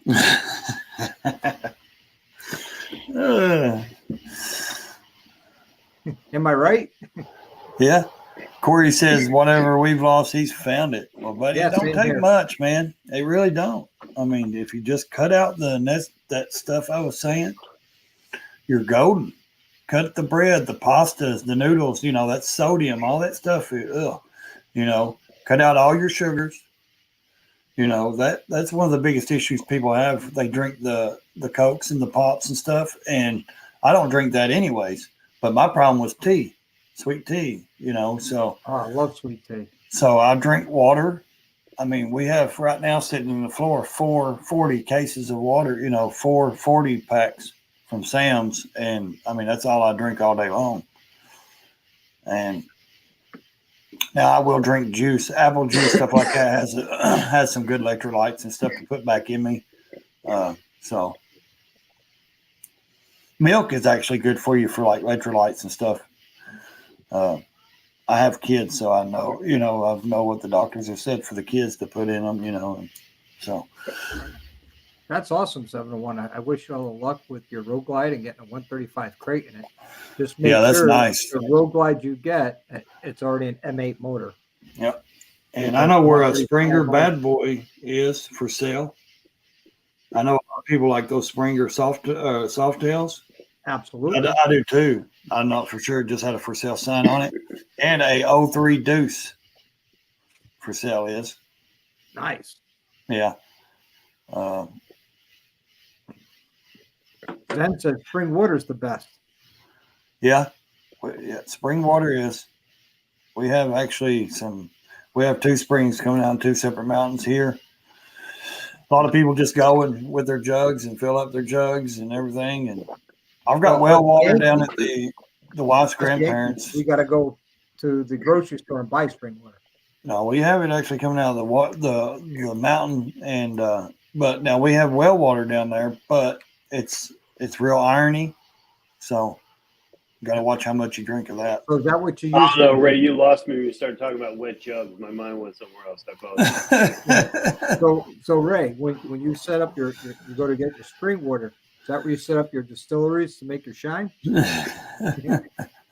it's kind of like, I can't talk about that. I mean, You notice how he laughed that off and looked down? No, I have no idea what you're talking about. it is what it is. One day we're going to see Ray on that TV show, Moonshiners. At least I got it on my teeth. Yep. But no, bike night went okay down there. I'm going to have to get a few more people that I know over there. And everybody was real friendly. Good night, Red Bell. What's up, buddy? All right, buddy. Yeah, I told him you was live. We were talking back and forth. Oh, yeah, right on. Thank you. He's a Ray, good you got dude. any upgrades? Any upgrades coming? I'm doing the 2-in-1. I've got that coming. Hopefully this coming month, August. Okay. I know that we're trying to get the wife in the class so she can ride the sporty. Other than that, let's see, the month of August, that's about it. I've got the 2-in-1 I'm really working on getting. Well, the biggest upgrade Ray's doing, he'll be in Daytona in March. Yeah. I'm going to ride down to Daytona, hang out with Doc and a few of the Nice. boys. Yep. But now I don't really know about. Now I know that I don't have anything set in stone yet, or we don't. Us Tennessee crew, we've talked about a few things. So hopefully we're going to try to put together another ride and meet up. I'm not for sure what month or what we're doing, yet. But yeah, I got to meet Bob. Man, how cool is that? Old Blue came all the way through and just what an excellent guy. I mean, just a nice guy. He is. Yeah, he's got a heart of gold, man. And Gremlin's what's going up? to be in Daytona too, Ray. What's up, DDK? Gremlin, good. I'm hoping to see him. Right. Hopefully, he'll be in Smokeout. Brian, that's why he needs to come down in March, man. We're all going to be there. You can hang out with us, I mean, maybe, yeah. Well, Brian needs to get to Tennessee first, I believe. Oh, he's got to, so do I'm I. hoping he's going to, come to Dallas's, so we have a. So far, I think he's got a pretty big head count, I think that's awesome. Yeah. So we'll have to see. I'm looking That's forward right. to when I come down to Tennessee next year, I tell you that. And out to St. Louis to the CSSTL. I'm looking forward to that. That definitely looks like a good time. DDK, I'm just trying to take back the two-tone title that you took over. I don't know what days you're DDK's going, like Tweedle. badass. Sorry, yeah. So, DDK's Brian, when you bike's get awesome. done, you and DDK got to put up some serious photos, and then we can all choose which one is better. Okay. It'd be the battle of the baggers. Well, I could Road be the glide? judge. I don't have a new bike, and I'm not going to enter in y'all's little contest, but I could judge. Yep. I wouldn't just judge on appearance and color, DDK's at a disadvantage. He has a bat wing, so that ain't no disadvantage. That's the plus. I don't know. Let's take a vote of a poll here from the panel. Bat wings an advantage or disadvantage? I say disadvantage. Right? I say I like both of them. I don't care. I don't know, because I think the Batwing at slow speed was easier because of the weight.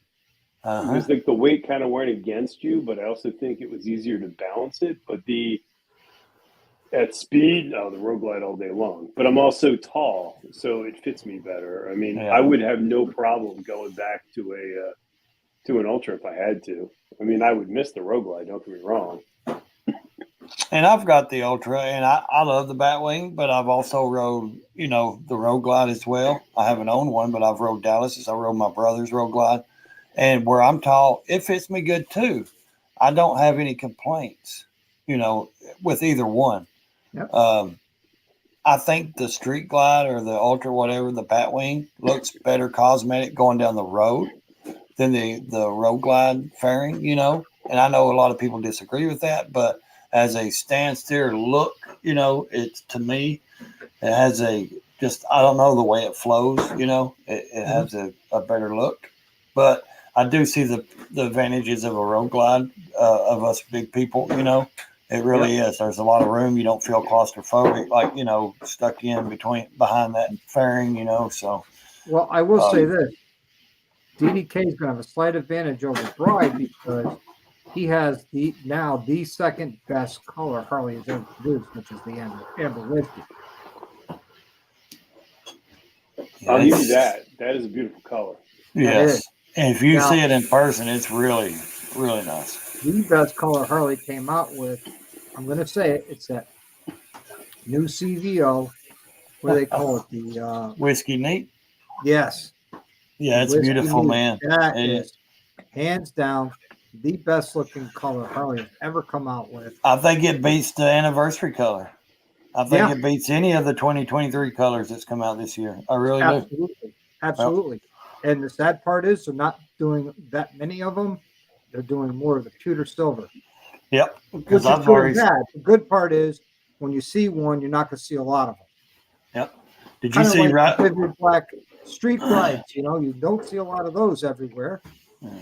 Did you see Riding and Wrenching's video on the difference between the CVO and his other Road Glide he's got? Yeah. I mean, the timing of how that system comes on the Road Glide quicker and everything than that new CVO, and the difference of the audio and the Apple Play and all that. I mean, it beats it hands down the regular Road Glide, Yeah. I mean, that's crazy. That new navigation, that new boom system looks amazing. Oh, yeah, it looks great, and it looked good. I was talking to the people at Sound because at House of Harley, some guy bought a brand new CVO Road Glide in the Whiskey Neat, took it right from House of Harley right to their booth, and they upgraded the whole stereo in it. And they said they were so scared working on that bike because if they damaged that head unit in any way, it was $6,000 out of their pocket to get a new one. Ouch. Well, that's what I was talking to Riding and Richard Q about. He was talking about Sinister Sound, not to just give them a shout out. I don't know who they are. I never used them, but he said with my older Batwing, even the Batwing or Road Glide, I could go to them and they could put the system in as a touch screen, GPS and everything in my older Batwing. You'd have to change your interfering. Yeah, but they could do that, and I would have the same touchscreen system as any other bike. So. Yep, I've already done one here, and I did a video on it. That's the bike I blew my back out on, if you remember. Yeah, I was literally reaching for the camera with one hand to change the angle and reaching for a wire at the other hand, and I just threw my back out. I was done for a week. My back's been fucked up for a while now.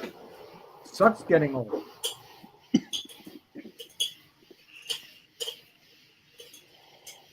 Oh, look at this. DDK saying the Road Glide is starting to grow on him. Well, I think, as he's riding with guys that have Road Glides, At the end of the day, other than the front fairing, it's the same bike. Yeah, I mean, there ain't nothing different unless you modify it yourself and there's something different that you've done to, someone else's. And personally, after, riding my Road Glide a lot, my previous one and this one, every time I get on a street glide that comes to the shop for me to work on, even bringing it on and off the lift or even on the road test, I feel claustrophobic because everything is now right there in my face. And that's what I was going to say. Which is not a bad thing either, but, on the Road Glide, I feel like I have more room to stretch out, even though it's a visual stretch out. The difference is, for me, I feel like I get hit with more wind on the Road Glide than I do the street glide. I really do. And I'm tall and I'm long-legged, and I feel like I'm getting hit in the head with more wind, even with the shield on. I really do. I feel like I'm getting hit with more wind than what I want. So Clockworks has a fix for that. I think there's a plus and a minus to both of them. I really do. There are. For instance, one of the pluses for the Batwing over the Road Glide is if you want to use your touchscreen, it's right there. Or on the Road Glide, you got to stretch through your handlebar. And to me, that's not really that much of a big deal. No. But for somebody who's not used to that, it took me a little while to get used to that with the Road Glide until I learned to be proficient with the hand controls with the touchscreen. And just sometimes it's just so much easier just to hit the touchscreen and go through the hand controls, believe it or not. I'm finding with using Siri, I just hit the Siri button and let it run everything. Yeah. Well, I don't use Apple of any sorry. product. Yeah, but you can use Android Auto, right? Yeah, I do. I use Apple CarPlay on my old radio. I bought the little adapter, plug it in, and I run all my Apple stuff off my phone through the radio and through the speakers and everything. So And I don't I got mind all my Apple CarPlay music, everything I want on that 07 Ultra. So yeah. And it cost me $16 off Amazon. So it Yep. wasn't bad. And with my Sirius accounts I have for the garage and the two cars is, I get like a stream free. So I plug the phone in, I start the app, and I got satellite radio. Mm-hmm. As I'm traveling, I don't have to worry about, loading up the thumb drive, make sure it's got enough music so I don't hear the same song, roll over 3 times. That's a nice thing about that is, you can use your Android or Apple CarPlay for your Sirius satellite radio for navigation, whether you're using the built-in maps or Waze or any other map app that you might have. And I like Waze because it tells you, hey, there's a cop reported ahead, there's a construction ahead, believe it or not, it said animals, on the left side of the highway, half a mile ahead. And sure enough, when I got there, because somebody else reported it in Waze, they were there. They were some deer. And I was like, wow. Dallas says he has a AM FM radio. Yeah.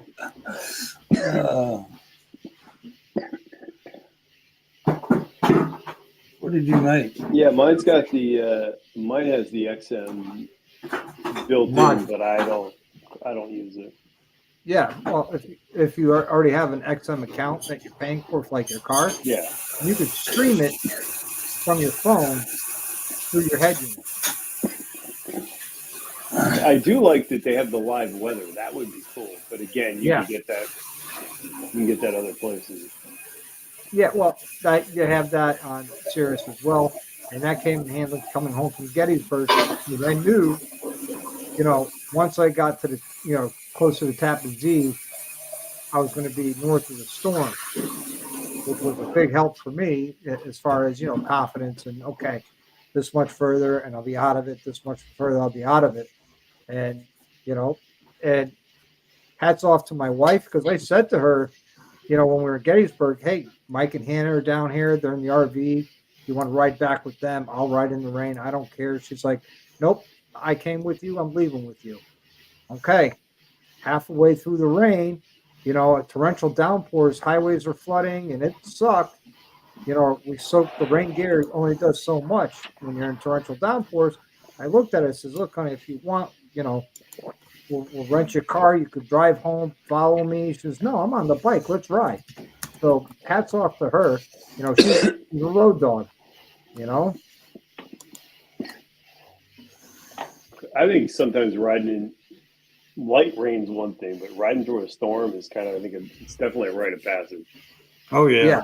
And, when you sit there and you're going up the highway and you look over at the cars on the side, you look at their front tires and you can see the wakes coming off the front tire and you're going, oh, this is not Cars on the side, you look at. Sorry, Doc. That's all right. I've gained 6 subs today. Hey, excellent. Yeah.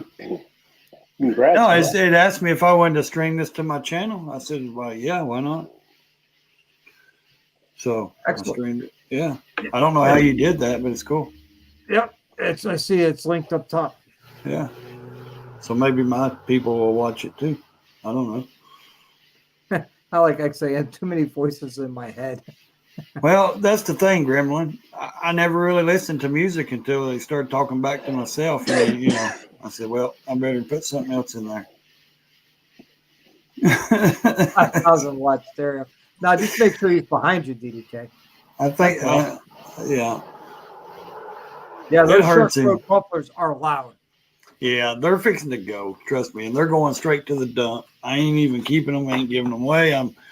I'm doing the 2-in-1, getting rid of all that. And like I said, I'm not going with no bigger than a 3.5, back end exhaust slip on whatever they put on, send me. So I'm not. And I get it, man. Trust me, I get it. I messed up buying them to start with because I seen everybody had these 4.5 and 50 calibers and they sounded great and all that. And I was like, man, I want some of those. So I bought what I could afford. And, I wasn't thinking it through at the time. I just got excited. And if I would have thought about it and really thought it out, I'd have done something different. So, Yeah. Well, we But- all go through that, right? yeah, you live and learn. Yep. Yeah, we all Ray, go I'm through sorry that. you mentioned it and I missed it. What brand are you going with for your 2-in-1? The S&S, it's a, Oh, you did say that. I apologize. let's see. Yeah, I mean, this is what I'm looking at. I'm hoping to go with this. It's actually in stock right now. So, I like Dallas's raised bike makes Metallica sound like air supply. it's the Sidewinder 2-in-1 exhaust system. Yeah, nice. $999,000. So hopefully, it'll. Yeah, I mean, it's still going to be a little loud, but it's nowhere near going to be, what it is now. So, Well, I think that's the hard part too, right? People like loud, but a lot of them I don't personally like tabs, but that's just my opinion. well, tabs would be okay if you did a different baffle as well, not so big of a back caliber, the slip on. I mean, go down, to a 3.5 or something and do a different baffle. You don't have to do zombie. You can do something else and then make it a No, little you're right. quieter. I personally don't think they have any bass when you get on them. They get very tinny. Yeah. But again, And- that's just my opinion. I don't, everybody spends their money the way they want to. Right. Yeah. And that's why they make, chocolate vanilla ice cream. And I didn't realize how much of my power and torque I was going to lose putting those damn things on, and that's the main issue why I want the baffle back in. I want a 2-in-1 with the baffle on the back plate so I can get my power and torque back, and I've got a tuner on it, but it's still just that tuner doesn't help when you got stuff like that's on there. It just doesn't really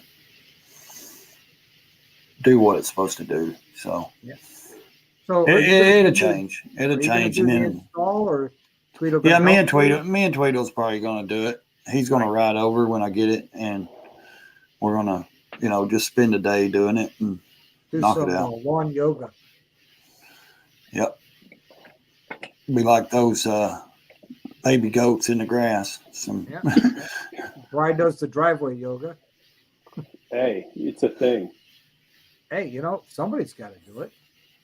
What I like about that, Brian, is that you show that anybody can do it. You don't need a lift. You don't need all this. Same with you, Ray. And look, Well-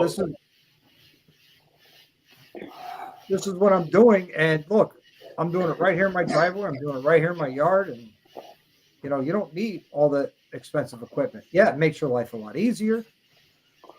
It makes the job a lot easier, but if you don't have it, you don't use it a lot, then there's no need to get it. I didn't have T handles until this year, and I was like, damn, I should have bought these years ago. When I had to, I think I was telling you, I was having a problem getting the back bracket on the fender. Mm-hmm. And when I did it before with the ratchet and the bit, I kept dropping the bolts. I was having all kinds of problems. I put the T handle in there. I'm like, damn, I could have saved myself like an hour doing this. But I think you're right. I mean, I'd love to have a shop, right, in the garage. The garage alone would be priceless, but you have to use what you got to use. Yep. And Hello, what was that? Lone Cowboy Adventures. Hello. and I've got, front yard. So, and, I'd rather do it in the yard than the driveway. So gravels. Don't want to do nothing in the gravels, really. No. What? What about my shirt? That's right. You're goddamn right. I ride a Harley. What's up, Lone Cowboy? Thanks for popping over. My neighbor likes to come out and talk to me when I'm working on my bike. But he has a goal. Because Hell's comment DDK is on mine. Is that your stunt double rider?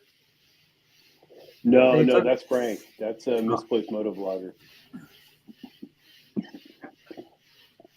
Well, when you see Frank, tell him I said hello. Frank's a good dude. Yeah. Well, XAN, buddy, DDK is. What's up, Pro? Shit! I wouldn't care to do it. See, he comes on through Ray's channel and hangs out. Hello, what's up, Professional Monkey? Oh, girlfriends, we got royalty. I in didn't here. know you could restream this. Look at that. Yeah, it's pretty neat. Yeah, I can stream it to my channel, and then my people they can show up. And YouTube royalty. Hales doesn't see XAN either because they're commenting on my channel, and Yeah, there's a little link or a chain link on. Bikes are loaded, and I bet Monkey says his bikes are loaded and he's exhausted. Yeah, Monk, when's your seat come out? Yeah, that looks like a pretty good seat. That's going to, I know it ain't a distance seat, but I would love to have one like that to fit my bike and just run local. It's because they're on mine, DDK. They're over on my channel watching and commenting. Yep. We can see you guys' comments. Y'all just can't see. Tired of being fat. Yeah. Well, Professional Monkey, we were talking about that earlier, how much me and Bry's been losing some weight. So join the club, man. Yeah. I know he said, I think they were down like 20 pounds or something. It's easy to slip too, though, man, when you're out to dinner or something. But I just have to stick to my guns and get something that, I can eat, And, well, that and drinking will pack on weight quick. Yeah, I don't drink. So, yeah, that 1.5 beers, I don't think that's going to put weight on me. So, yeah. So, Monk, when do we see your seat? Did you get your hauler fixed? Dog on a hog. What's up, buddy? Up, dog. Good little road him in trip. the dog page. Nothing wrong with being 20 down, man. No. Hell no. Progress is progress. Like I said, yeah, exactly. I'm 30 down, and it's took what 2.5 months now. So, but that's like everybody says, it's extreme, but it ain't. I just cut out all the junk and the stuff I don't need, Yeah.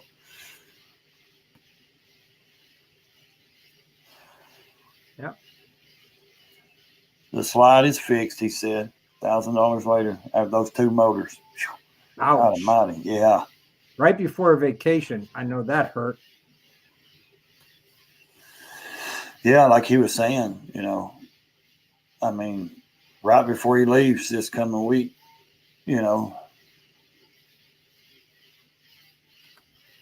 No, Monkey doesn't have anybody blocked. He's watching on Ray's channel. Ray has linked his channel to this stream, so people are watching it over there and commenting. Yeah, that's why you're not seeing it. Yeah. So, Hell says he's on 130 down. Yeah, we know what that means, don't we? His bike is 130 down. His bike's down. Yeah, that's true. Yeah. It'll be back up soon. I'm sure he ain't gonna sit around too long with that bike down. No. There's no way. So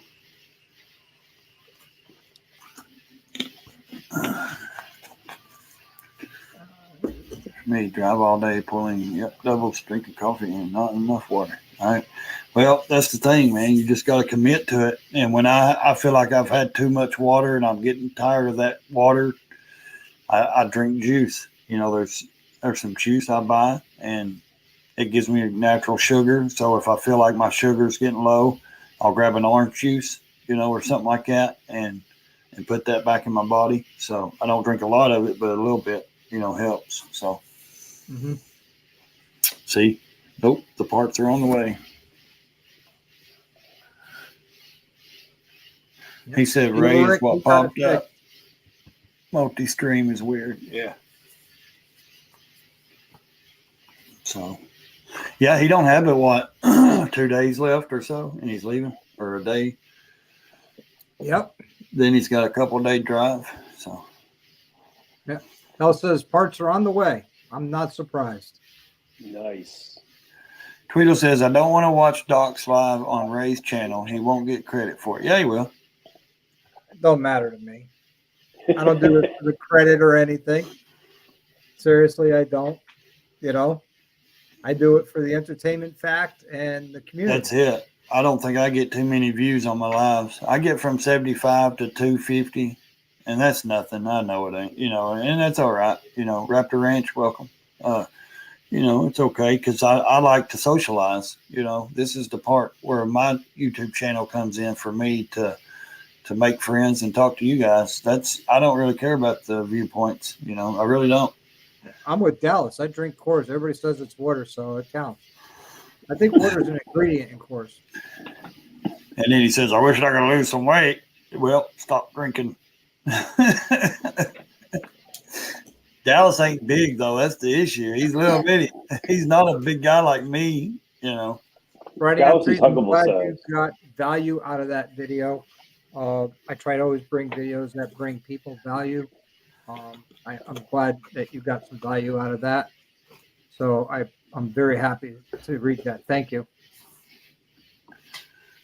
Opening a new tab. Got everybody going multi-screening here. Yeah. I don't know how to do it. I'd Stream- set it up on mine. That way people could restream from my StreamYard channel. just added that, I assume. It's been there for a little while. Noggin used to do it. Done a couple times with me, and now Ray and. But I think you have to pay for it, don't you? Like where I pay for my StreamYard, you pay for yours, don't you, Doc? Yes, I do. So I don't know if you can do it if you don't. I don't know. Noggin may not pay for it. I don't know how he does his, but I don't know how to set it up, or I'd set it up, but on mine. I think I there's was just, using Restream, but it's a pain in the ass. Yeah, I that like stuff StreamYard. is It's simple, it's tricky. easy. I've seen a couple people that's actually used StreamYard. It's actually pretty good. And then I've watched some that's like it must be their internet because it is crap, And I don't know if it's because they're trying to do too many things on it at once and they don't have a good internet, But I've never tried it. But also, now we had a meetup. I'm sure all you guys know, but now, this past weekend, man, and I think it went great. Everything was good. I can't wait till we get the next one figured out. I really do. Like I said, I heard something earlier about you guys was going to set up a meetup like we have, we've done. So, I think, you guys doing that will allow a lot more people to come out that you don't know, and ride if you announce it right, Yep. locally. And what state you going to do it in?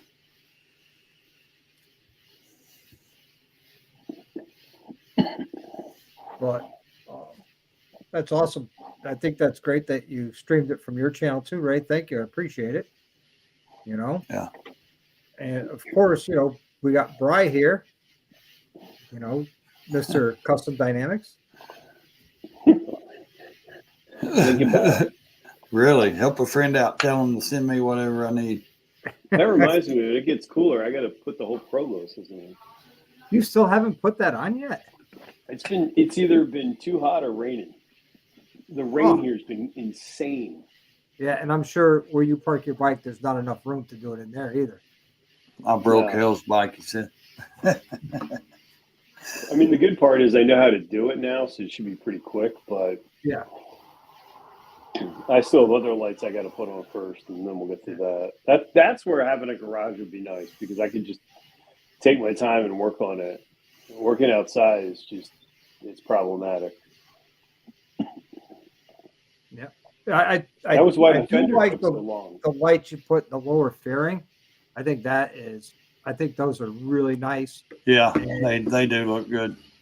And when you add it, The only thing I don't like about the Proglo lights is that the white isn't as white as the true white of the Custom Dynamics lights. It's got like a blue hue to it.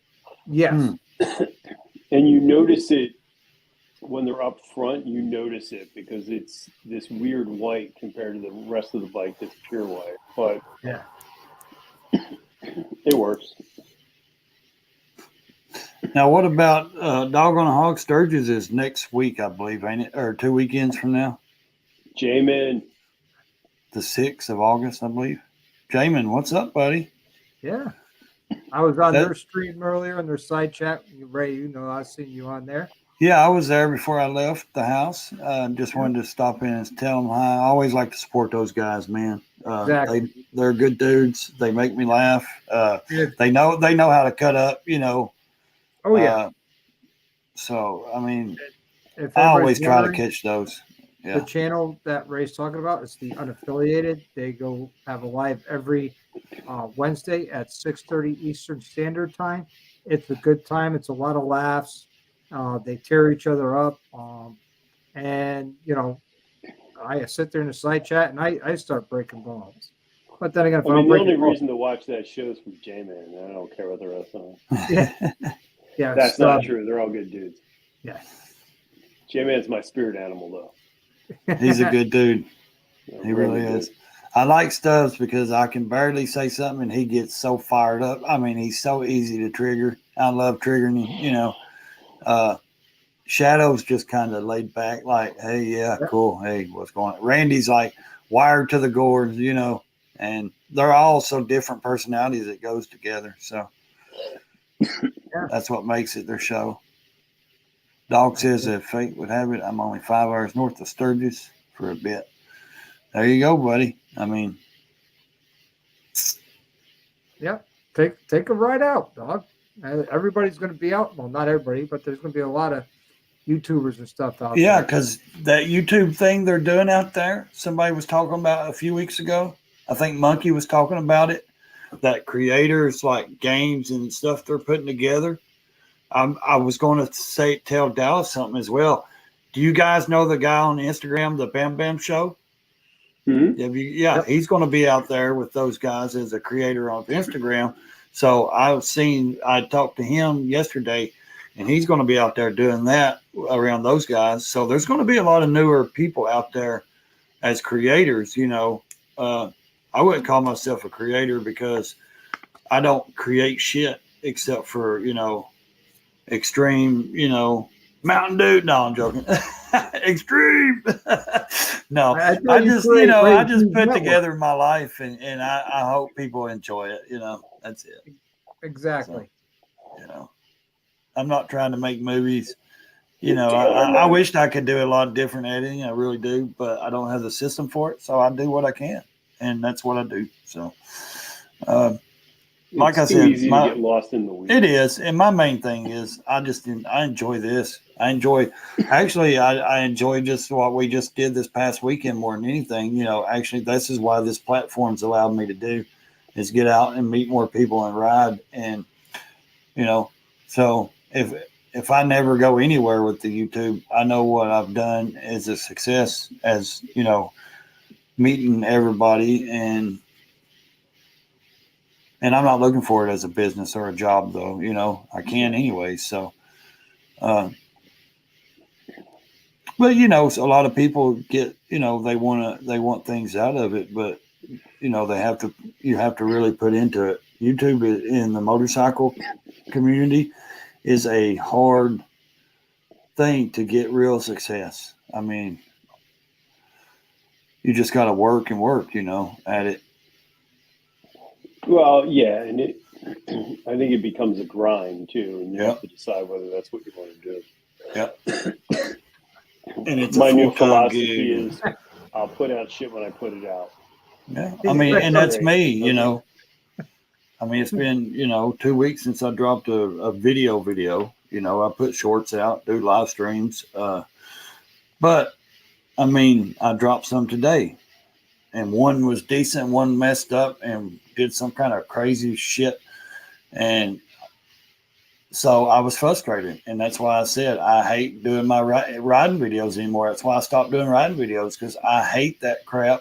It stresses me out. I can't stand trying to make sure everything's right and perfect when I'm riding. I rather just walk around and talk and show things where I'm at and do those kind of videos when I'm at places and other stuff, and enjoy the ride for myself, with the friends and with people. And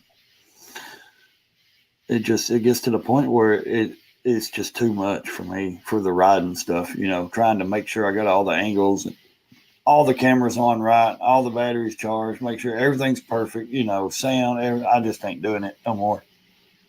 I just ain't, I did that little bit this weekend, and that's just because we had so many people there. I wanted to get a few of them on tape. So, Yeah, right.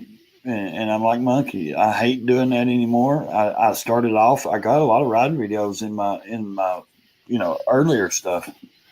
People don't watch. Not a lot of views. So, but like I said, I rather just walk around at places and events and stuff and talk and show stuff like that. So, well, I think the rides are tough because unless you're Yeah. doing like a documentary or something, mm-hmm. especially from growing your channel, it's so much easier to do something that's evergreen than to.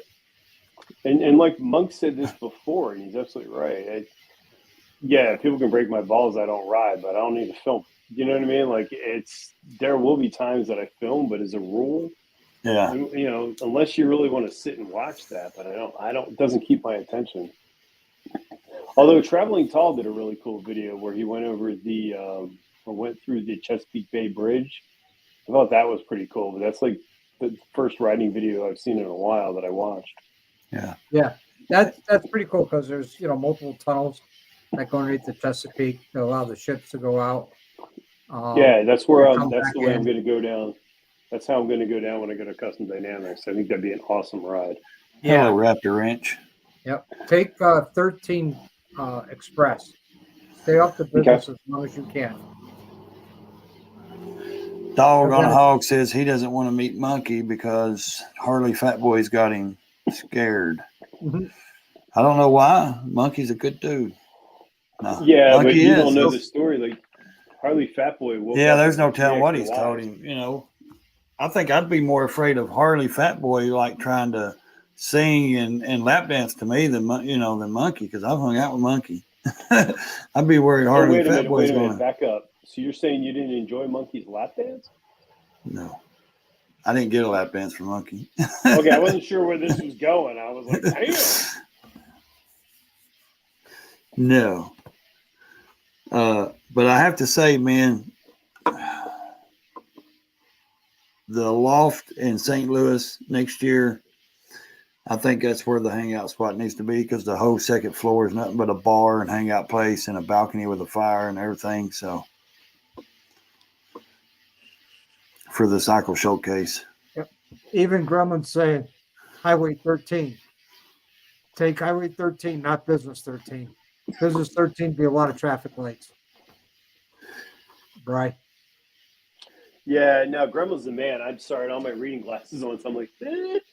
Yeah, and to keep somebody interested in a ride video, you have to have a good topic or a point for either that road, I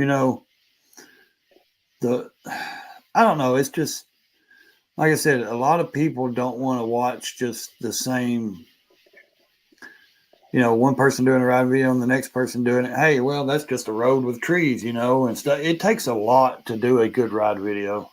Yeah, unless I'm personally vested in somebody, I don't watch moto vlogs. I just exactly. Don't. Or it has to, for me to see it, it has to be something historical spot or something. And I know they're going to talk about it, or they're going to show the historical place, and kind of, walk around and show that place and then ride, in there and stuff like that. So kind of like my Gettysburg video. I covered the rally, and I did a riding through the Northern lines and the Confederate lines and talked about the battle. Yeah. That's what I mean. You bookend it with some writing in the beginning, some writing at the end. There's 2 minutes. But you touch the bases of all that stuff. But for me to just go out here and jump on the bike and run around, I'm not doing that. That's, it's complicated and stress for me. So, and they don't get a lot of views anyway. So, Yeah. And, I I'll don't be honest want with you, a lot of the motor vloggers, I'm not going to mention names, I just don't watch their videos anymore because I'm just tired of watching them ride the same roads, talking about the yeah. same thing. And, Well, I'm going to be they're honest. successful with it, and that's awesome, but I'm losing interest. 100% of people does not want to sit longer than 10 minutes.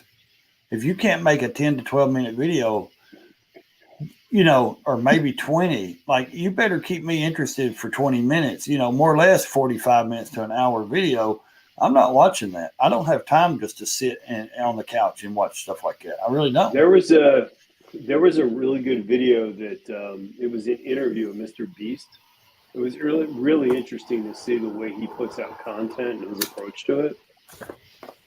Not that I'm ever going to be Mr. Beast, but I thought it was interesting.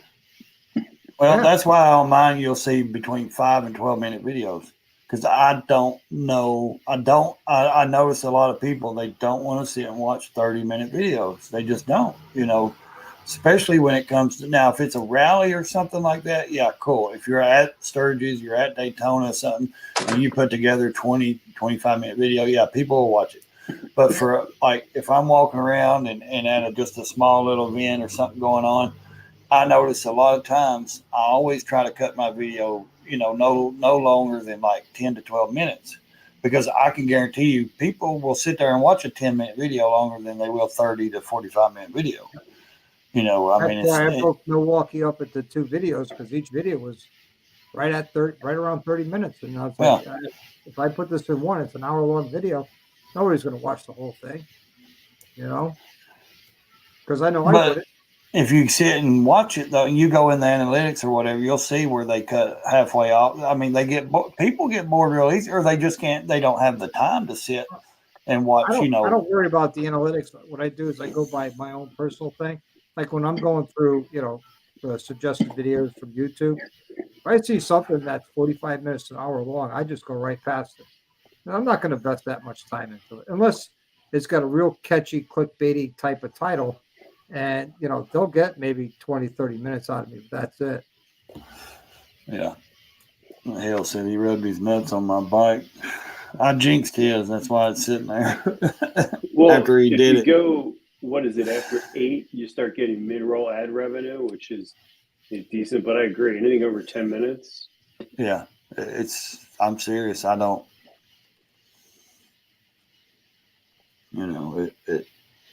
it just doesn't make sense for me to put out a 30-minute video, Boy, Tweedle's full of them tonight. He was going straight in DDK's hair. Now he's going to put some 2x4s on Dallas's shoes. I just want to, I think sometimes putting out better content is more important than putting out a lot of content. That's my personal opinion, but I also don't, I don't have the time that I wish I did. Yeah, quality is, you need, it's, because, there's stuff that I put out like that one today. It just pissed me off because the way I shot it on the GoPro, and then it comes out like that, it ain't even on the full screen. I mean, it ain't even taken. It's like, I don't know if it was shot in Patriot mode or what, but it irritated me. And I'm with XAN. When you do a live stream, it's so interactive that, my attention span is much, much, much, much, much longer. I mean, I've been on Monkey's live streams where they were, 6 hours, and I've had some 4 to 6 hour live streams myself, but I've watched Monkey's live stream for, 6 hours just being active in the side chat. And it's so interactive and entertaining, that I enjoy it. But I can't sit there for an hour and watch a whole video. You got to think though, how many of these guys in the side chats they're off work? You know what I mean? They've got time to sit here and rest, drink them a beer, maybe eat supper. They can hang out. And I'm not just talking about any of the guys we know. People that are watching it don't comment. They're sitting back there watching. They enjoy what we're doing, obviously, or they wouldn't be watching. And, they're just sitting there at home. They're off work or whatever it may be. And they just enjoy motorcycle talk, and this is their evening instead of watching, say Dateline or, or some, Gossip Girl show or some shit on TV. This is their TV, and I do the same. I don't watch TV. We've got 15 different things we pay for, like Amazon and Netflix and all that bull crap, but I don't watch it. I watch certain things when it comes out, but I can't just sit and watch like TV shows, like sitcoms, stuff like that. The only time I ever have it on regular cable is I either have the news or the weather on. Yep. So, but I'm a busy guy. I may not work right now because I'm disabled. I'm retired, but I got the kids. They're fixing to start school back on the 7th. It's constantly going, doing something, or Yeah. And I'm always trying to put something together. And Lone Cowboy, I tell you, going drink for drink with Monkey. I did that in Daytona last year, and my liver hurt for another. The next day, I looked at it and I said, "I thought you said you could hang." I could, my liver couldn't. Well, what exactly did I do Friday before I got there? What are you talking about there? Well, when you did your ride Friday, we did. We rode, we hung out. Did we do a live stream or something Friday night? Monkey did.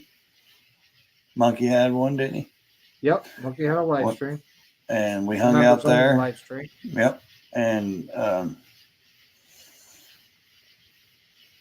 so and then Saturday was awesome because I was up early on my way over there. You're always up early, though. I know. I was up. You're the one who goes down, kicks the rooster, and says, "Start crowing." Ty from Tennessee was like in the comment in the chat. He was like, "What time did y'all say again?" I'm like, "Dude, okay." He was asking for Bronco, I think. Bronco's right, and I was like 9 o'clock Central, and I was already on the bike. I was already halfway over there. And Tweedle answered him and started talking to him. And I was sitting there because I seen it and I was hollering to myself, 9 o'clock. How many times have we said it? And Tweedle answered. I'm surprised Tweedle was actually up that early. So, all right, 7:01. But, it was a great night too. Saturday night, man, was awesome. We had a really, really good time. It was a good, relaxing evening, man, just with all those guys and girls, I should say. My wife was there, Mrs. Thumper. Yeah, and Penny was there. Susan was there. So, even Grandpa was there. He came out the door on us, some old man. So. You pissed off the old folk. I about did. We was all out back on the deck smoking, and he come out the door, and I grabbed the door and I was opening it. But I said, "Come on out, Grandpa." Hey, he looked at me like he had that walking stick. I thought I may get hit, but yeah, well, it only hurt once. That's right. But yeah, it was a good weekend, man. And then we stayed at I actually stayed. Sorry, I actually stayed over there, and me and the wife had a room. We rented a room, and we booked a room that week before or the week coming up, and because I knew that honestly I wanted to I could have drove 37 miles, 40 minutes back home, yeah, but I wanted to stay over there and hang out with those guys as long as they could stay, and so I got to, and the reason I did that also is because I got to get up Sunday morning. I got to tell him bye. I got to talk to Tiger, tell him bye. He left from the hotel. And then I got to go over to the Thumpers, to the KOA. I got to tell Wilkie bye, see him before he left. And then I got to see the Thumpers before they left. So that was the main reason why I got a room over there, is where I could stay and try to, get to be around those guys as long as I could. And, like I said, next time they come in, it's going to be another weekend, a full weekend. So I'm going to rent the room for Friday and Saturday night next time. There you go. So Yeah. Sorry about that. No worries. So, Bri, if you're interested, August 5th, man, if you want to come up, we're going to be heading up and meeting up with Corey and Rhodey, and then we're riding out to meet up with Blue and Noggin. So, if you want to come along, man, you're more than welcome to. When is this? August 5th. It's a Saturday. And if need be, you're more than welcome to crash at my house the night before and that night. So let me ask you something. Where are you guys going to ride to?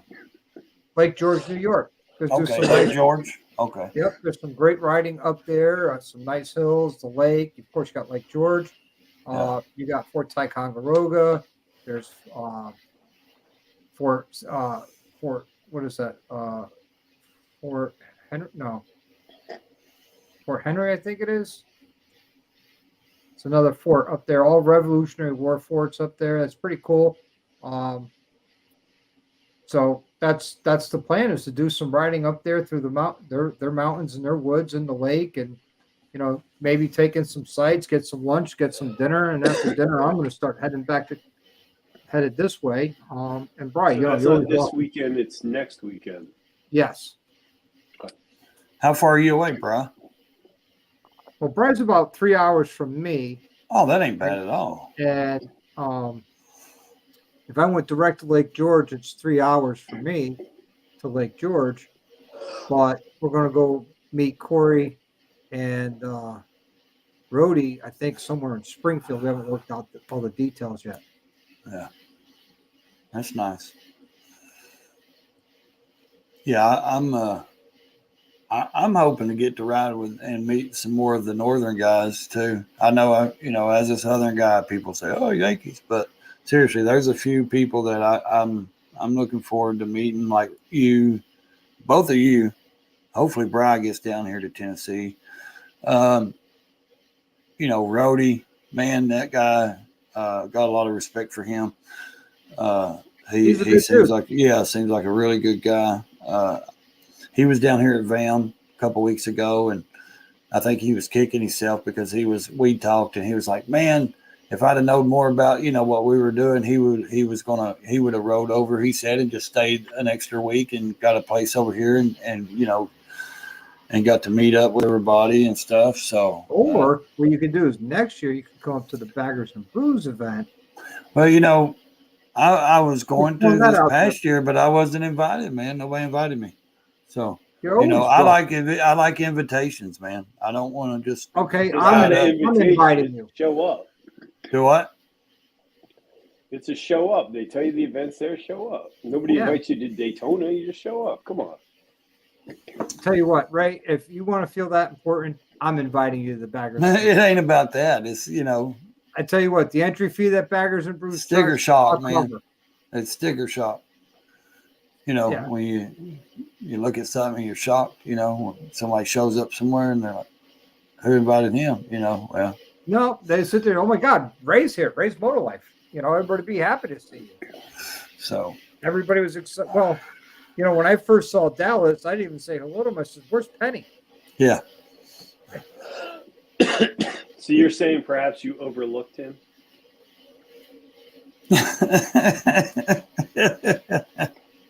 Yeah, kind of easy to overlook Dallas, I will say this, that was a great freaking time. It really was. It seemed like it, really. Just from watching the videos.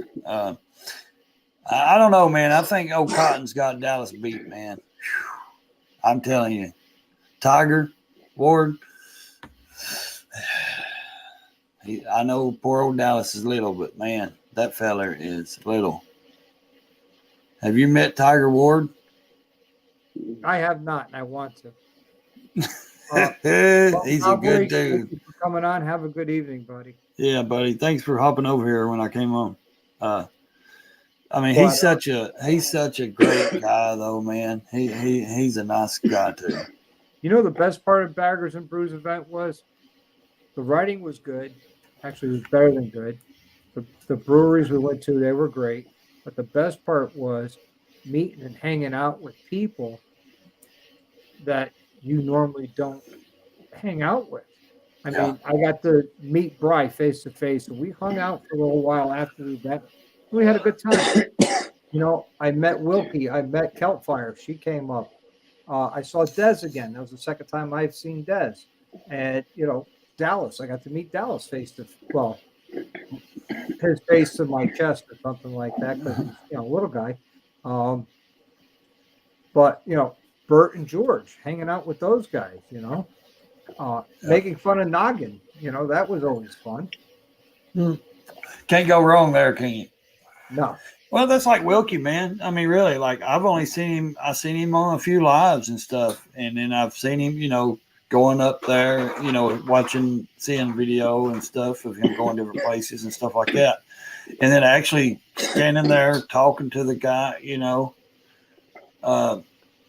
I mean, good dude too. You know what I mean? Such a good time just to get to know these people as much as we could get to know each other. You know, what little time we spent with each other, and that's why sometimes I like it a little smaller, like, you know, 8 to 10 people, because we all can get to actually communicate with each other and hang out. When you got 50 people, you really want to try to meet everybody. And you know what I mean? And it's kind of hard to actually get that real personal time one-on-one to actually get to know somebody. Yeah. And that's why I like kind of smaller groups, because 8 to 10, we all get to hang out and we all get to know each other. And it's just, to me, it's better because it's just, you know, it's more personal, man. You know, you get to. Well, I mean, I had the chance, I think, I don't know if I embarrassed Bert, but I made him feel uncomfortable for Well, a maybe moment, you, DDK. Maybe he's an ass to you. you know, because at the beginning of the ride, Bert's calling everybody over to talk about, you know, ride your ride, blah, blah, blah. And he's telling everybody, get close, get close, get closer. So, okay, I ran up onto the deck where he was, and I just put my arm around him and says, okay, you asked for it. Here I am. Exactly. Bert I gave me mean, that look like, who the hell are you? Quit touching me. He's a really good dude. Yeah, he is. He is. So is George, you know. I like those guys. They're good people. well, I can only judge on what I can see, and with anybody on even on screen, you know. I like to meet people, as y'all probably know. I do talk. I'll talk to anybody. It doesn't matter, strangers, and I just start talking to people. I'm that kind of guy. When you see people out and they, well, he don't care talking about. That's me. I will start a conversation with anybody walking past me or whatever. That's just the way it is. It's the way I've always been. But for me, I love the live streams, and you kind of get to know people, you know, a little bit more than just watching their videos. Of course, I can't get to know somebody by watching their videos, because that could just be a persona or act, or, you know, them trying to do something for YouTube or anything. Or not just that, So, there's no interaction. Yeah, and these to me actually just help kind of break the barrier of kind of getting to see you guys, you know, kind of in your element at home or wherever you're at, you know, doing this kind of, you know, you get that kind of feel of, okay, he's real. This is kind of the way he is, you know, blah, blah, blah. And then a lot of people, you know, honestly, I'm going to repeat what Dan said. I don't think I've actually met them in person that I know, that I've met online, that I've been disappointed in. I've not met a one person that I've been disappointed in meeting. You know, everyone I've met has been, you know, pretty legit. And so far, you know. Yep. Well, I think within the community that we've all built, I think that's what you're going to find. I don't think you're going to find anybody who is fake, you know? Yeah. Because, you know, I can speak for the people I've met. You can speak for the people you met, and Brian can speak for the people he's met. I can tell you there's not one person that I met that I wouldn't want to hang out with or you know, talk to on a regular day. You know, HDAV Traveler, yeah, chances of us meeting, because he's out in Texas, you know, I'm not going to say is none, but it's pretty slim. However, you know, I've talked to him offline like you and I talk, Greg, Yeah. And like Brian and I talk, he's a good dude. Well, like Grim was saying, that's why we haven't met yet, Ray. Competition. Gremlin's a good dude. He's a funny guy. I think we both talk so much that it's like, hello, Mrs. and Mr. Thumper. Hey, the Thumpers are here. Hello, Thumper. Yeah, Evil Rick says he can't wait till Well, what's up, October. Mr. and Mrs. Thumper? Sit around a campfire. Evil Rick's a good dude. I've met him in person as well. XAN.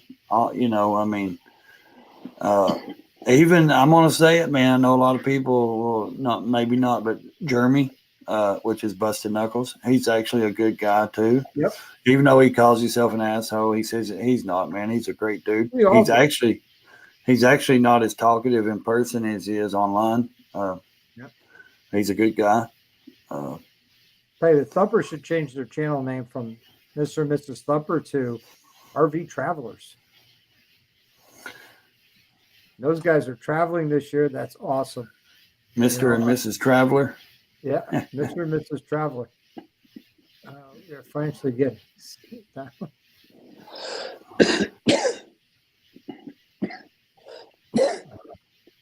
Well, you'll have to, Ray. You'll have to come to the next Baggers and Brews meetup. It was a lot of fun. The nice part I thought too was you knew where you were going, so if you wanted to break out from the pack, you could. You could just go your own speed, which I thought was really nice.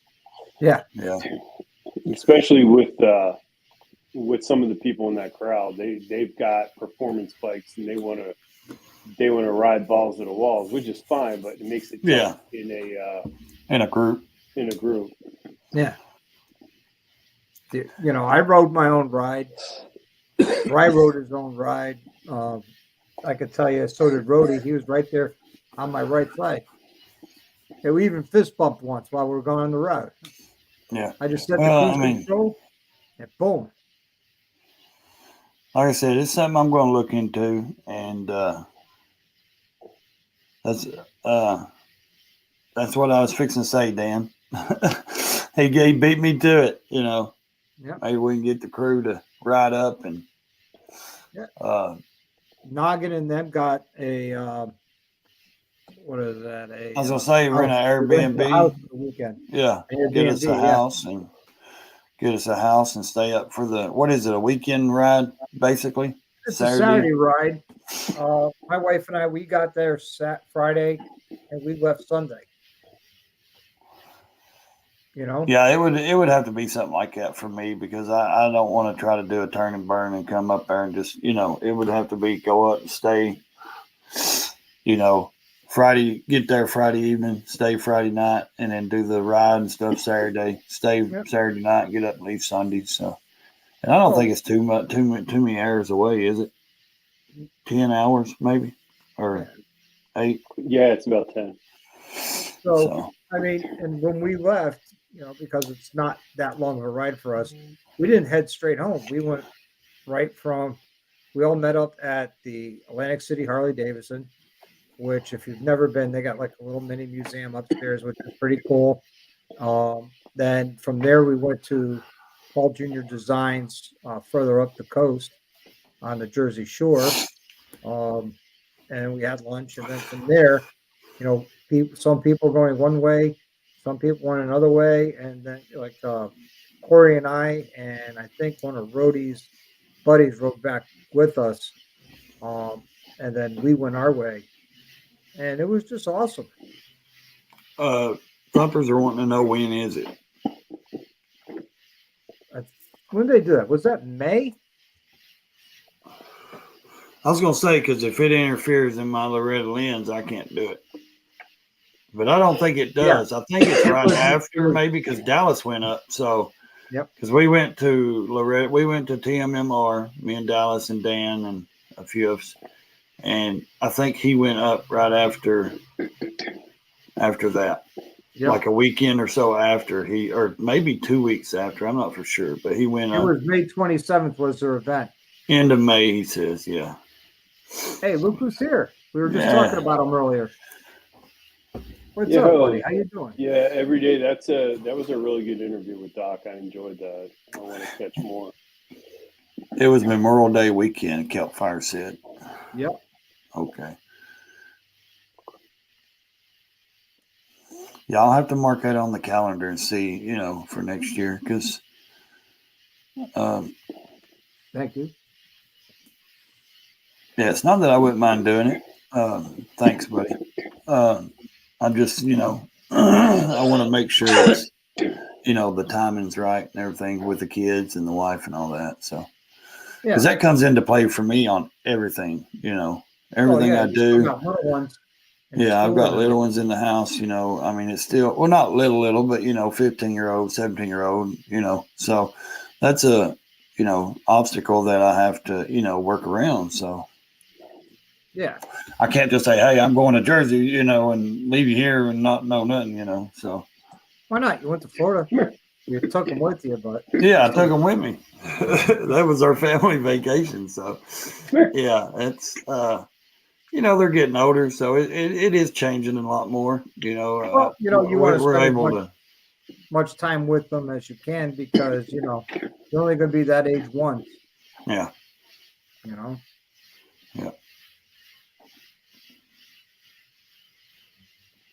Yeah, I'm going to be up in Redmond next year. I'll be up there with with Dallas and everybody. It's a fun time, man. Real fun time. Nice part with Dallas is you can throw them in your top box. Tour pack. Put them in your tour pack. What year is your CVO? 2022. Okay. It's ultra bougie, See, I'm just building a poor man's CVO. That's okay. That's okay. I'm sure. Well, at this rate, there's probably nothing poor about it. I was going to say, if you added up all the receipts plus the receipt of the bike, I'm sure you're going to be right up there at CVO prices. Yeah, I was doing the math on the lighting that's on my bike, and I'm like, wow. Well, when I did all the custom dynamic lights on my CVO down in Daytona, the headlight, the controller for the headlight, the back blades, the turn signals, and the fang lights, that was $1,700. Yeah, I don't need all that. I just need the blinkers in the back and the blinkers in the front. That's all I would need. At the risk of sounding rude, I had no idea their stuff was that much. I mean, I bought the first couple of lights I had, but I couldn't believe it when I was looking up the prices. I was like, damn. Yeah, and I added on the windshield trim lights on the road glide after I came back because I wasn't sure if I wanted them or not. And I started really looking at a lot of road glides that had them, and I'm like, you know what? Yeah, I do want them. So I ordered them. Those were $250.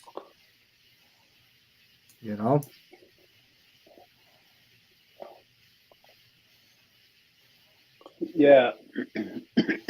I like the Progo lights a lot. Like I said, the only thing I don't like is the lights aren't pure. But yeah, you'd never know unless you had it. I mean, if you didn't have the headlight and the lowers, you'd never know because the bottom's just all color. Yeah. They looked awesome on my Ultra. I think I'm going to jump off here. I got some things to do in the morning. All right, Ray. Thanks for coming on. Brian, buddy, good seeing you. Doc, good seeing you. Everybody in the side chat, good to see you. Yeah, I've got some issues going on. So I ain't really talked about them, but with a couple people. But I just want to jump on for a few minutes and catch up with you. So. Yep. Well, thanks for coming on, Ray. All right, buddy. Brian, buddy, we'll talk later or something. Yeah, get better, good. All right, man. See you guys. Well, I tell you, the reason why I got the CVO is, I had my 2019 Road Glide, and I paid $29,000 for it. And 3 years later, they offered me $28,000 on trade. How can you say no to that at that point? It really brought the price of the CVO down. Yeah. And that's how I ended up with the CVO. I don't have I just can't walk in and say, okay, here's 20% of a, a $45,000 bike. And, this is what I want. And I'll do the payments. And next thing you know, you're at a $900 a month bike payment over the next 8 years. Yeah, I had seriously thought about buying a CBO when this year because my child support was done and I was going to sink the money into that. But I'm like, you know what? I don't need another money pit. I paid enough for what I've got. I don't need, although I will say if the trickle down comes with the trickle down effect comes with the newer bikes with the nav to the limiteds, I'd be tempted. Yeah. Yeah, I've even said to Mel, I said, our next bike will be a limited, something like that, because I have the tour pack and I've kept that now. It's been on 4 different baggers, and I'm thinking, this is what I want to do. I think I'll get a limited next time. They do have a smoother ride because they have a taller sidewall on a smaller front rim. So it's a lot smoother of a ride, and just everything about it's just much more comfortable. I think they're stretched out a little bit more, so you can, as a rider, stretch out. That was my biggest issue with looking at the specials was that they ride harder, and I don't know, if you're gonna buy a limited, you might as well buy something comfortable. Yeah. Night, Kel. Good night, Kelfire. Thanks for coming on, honey. But yeah. Oh, you called her honey. Yeah, she's such a sweetheart. She really is. Is for sure. Her and Fat Glider. Oh yeah. People. Power couple right there. And but Dallas says you can see a lowrider ST in Penny's future. Right on. That's a nice bike. I like that. It's it's a soft tail, but yet it's a bagger, but yet still a soft tail. That's awesome. But it was Brian. You want to laugh? You know how we all joke about how the Fast Johnny looks like Alf with a helmet. Mm-hmm. Well, I was talking to some of the Harley designers in Milwaukee, and it was a young kid. And I asked him, I said, "You know who Alf is?" He's like, "No." I said, "Well, he was a Muppet in a cartoon back in the late 80s, early 90s." And I showed him a picture. I said, "Doesn't that look like the pig on the side of the Fast Johnny?" He goes, "Oh my God, it does. Just put a helmet on him." He's like, "I have to share that with everybody in the office."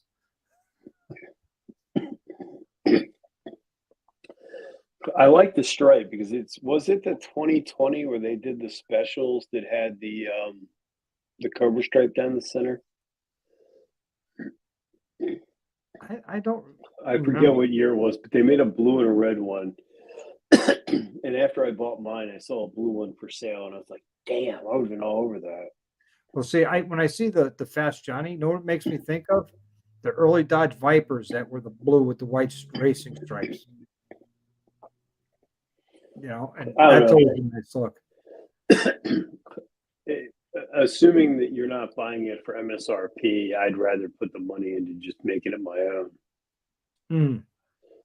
Like, I'm excited to get mine finished because it's going to look different. It's not it's not going to be fully custom, clearly, but custom enough to call it a custom. Yeah, but call it a custom bike. With everything you got going on, I mean, that's not standard for that bike. It's no, and that's what I really think is cool that Advan's doing that, is because two-tone is starting to become more popular, and I don't personally like a single color bike. That's just my opinion. And that's why when I was talking to them, I'm like, man, this is so cool that you're doing this, because the color scheme's actually of the special that was out the year after, I think. Mm-hmm. So it's reversed, but you don't notice it if you do it slight, like the front fender, you won't notice it. Yeah. I just don't know how I feel about those, what do they call them? The side panels, the fillers, where they have that like sweeped out look. It looks cool. I just don't know if that's me. Oh, the stretch side covers? They stretch Yeah. up to meet the end of the bag. I like them. I had them on my 14. They were from Bad Dad, and I like them. I like them a lot. I was thinking of getting them for my 2019 Road Glide, but nobody was doing the uh, silver flux with the black fused paint into it, so it wouldn't look right. So I didn't end up doing it. I can't remember who it is, but somebody just came out with the new CBO style bag. That's pretty sharp. Was it Hogwarts? No, it might have been like Bad Dad or something. I forget. I'll have to look, but I think it'll be cool. The look of that is interesting. Yeah. But I mean, I don't know. Everybody's different. But if you're gonna, I don't know. I think it's more fun to make it your own. I don't care what kind of bike it is, ADV bike, anything. It's more fun to be your own than a off the shelf bike. Yeah. Well, Oh, Venus is saying it's nasty hog. Yeah. Okay. 99% of people who own motorcycles change them to make them their own, whether it's something as simple as handlebars or as radical as new wheels and new tens with different paint and, making a full custom job. I mean, they're beautiful. They're nice pieces of work and everything. And I really appreciate all the work that goes into it. But the sad part is, if you ever decide to get rid of that bike, like for me, for Spaceball, if I ever decide to get rid of that bike, I only could get what the bike is worth, the book value of it. And I'm giving them all those upgrades for free. Unless, someone sees the bike and they must have it and they want to pay for it all, then I want to give me all the money for it. Yeah, no problem. I'll sell it tomorrow. Somebody wants to give me 30 grand for it for me to break even. I always thought that was funny. They don't want to give you anything for the accessories, but then on the back end, when they sell it, they want to tell you everything. Except in my case, when I bought my bike, they had no idea. And when I walked out, I was like looking at the service log and I'm like, what? Like you didn't push any of the stuff you did to it? But yeah, I mean, but now you can say that you put now all you can, you're a YouTuber, so now you can get extra money. Oh, okay.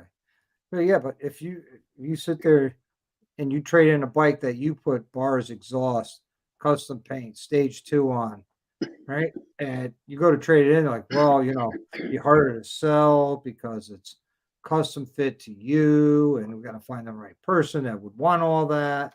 But as soon as you trade it in, they put it on their floor.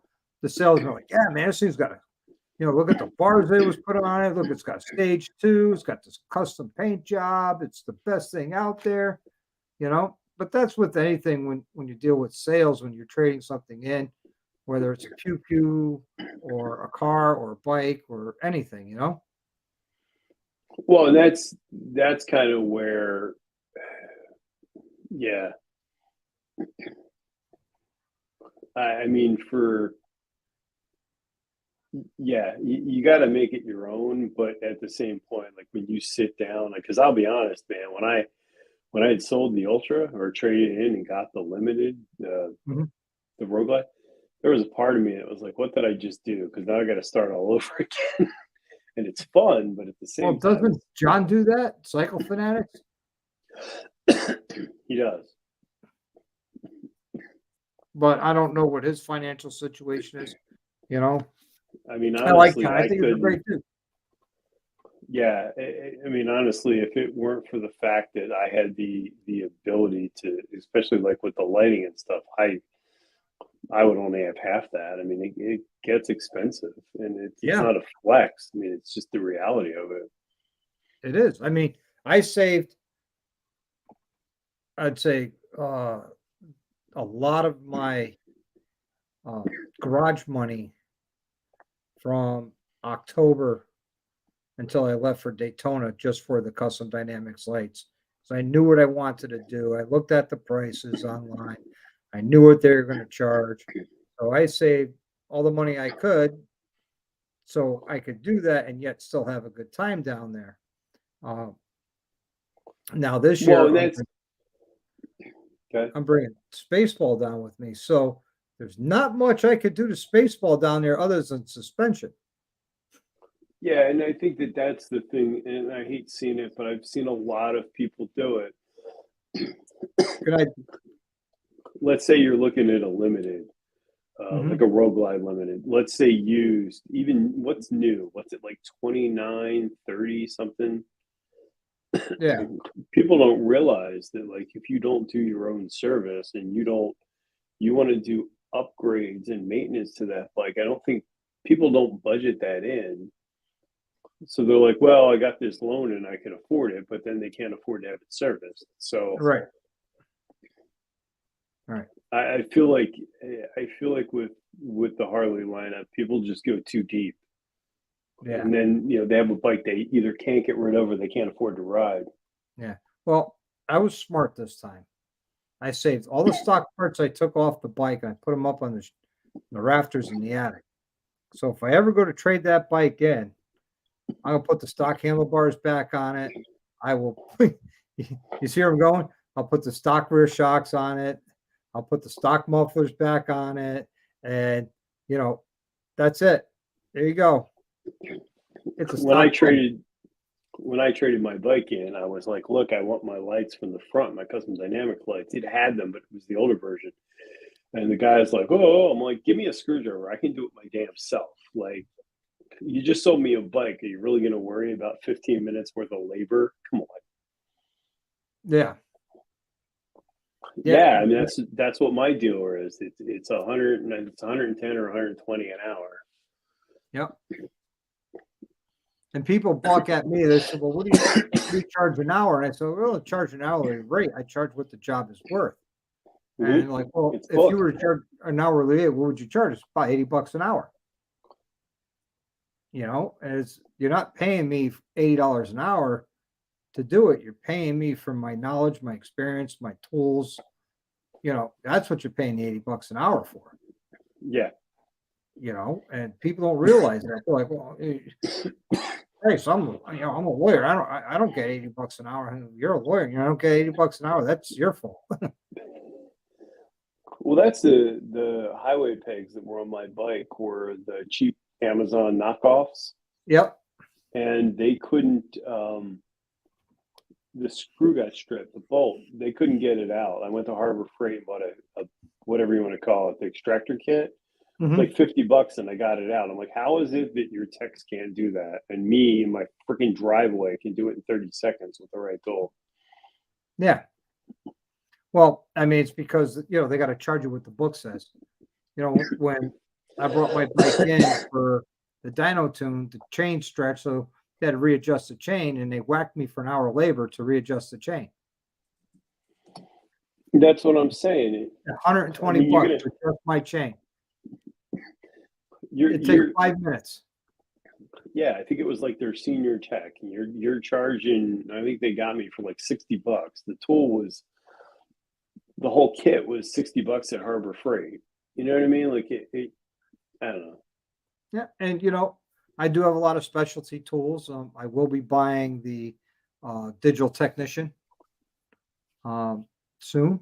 So, that's going to be quite the investment. I did find one that I get free updates for 3 years, and it's only $600. Where if I bought the one that, Harley recommends to all their dealers through Snap-on, it's $6,000.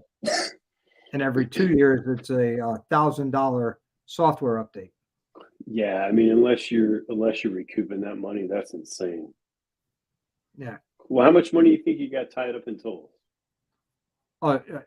Well over 150,000. Yeah.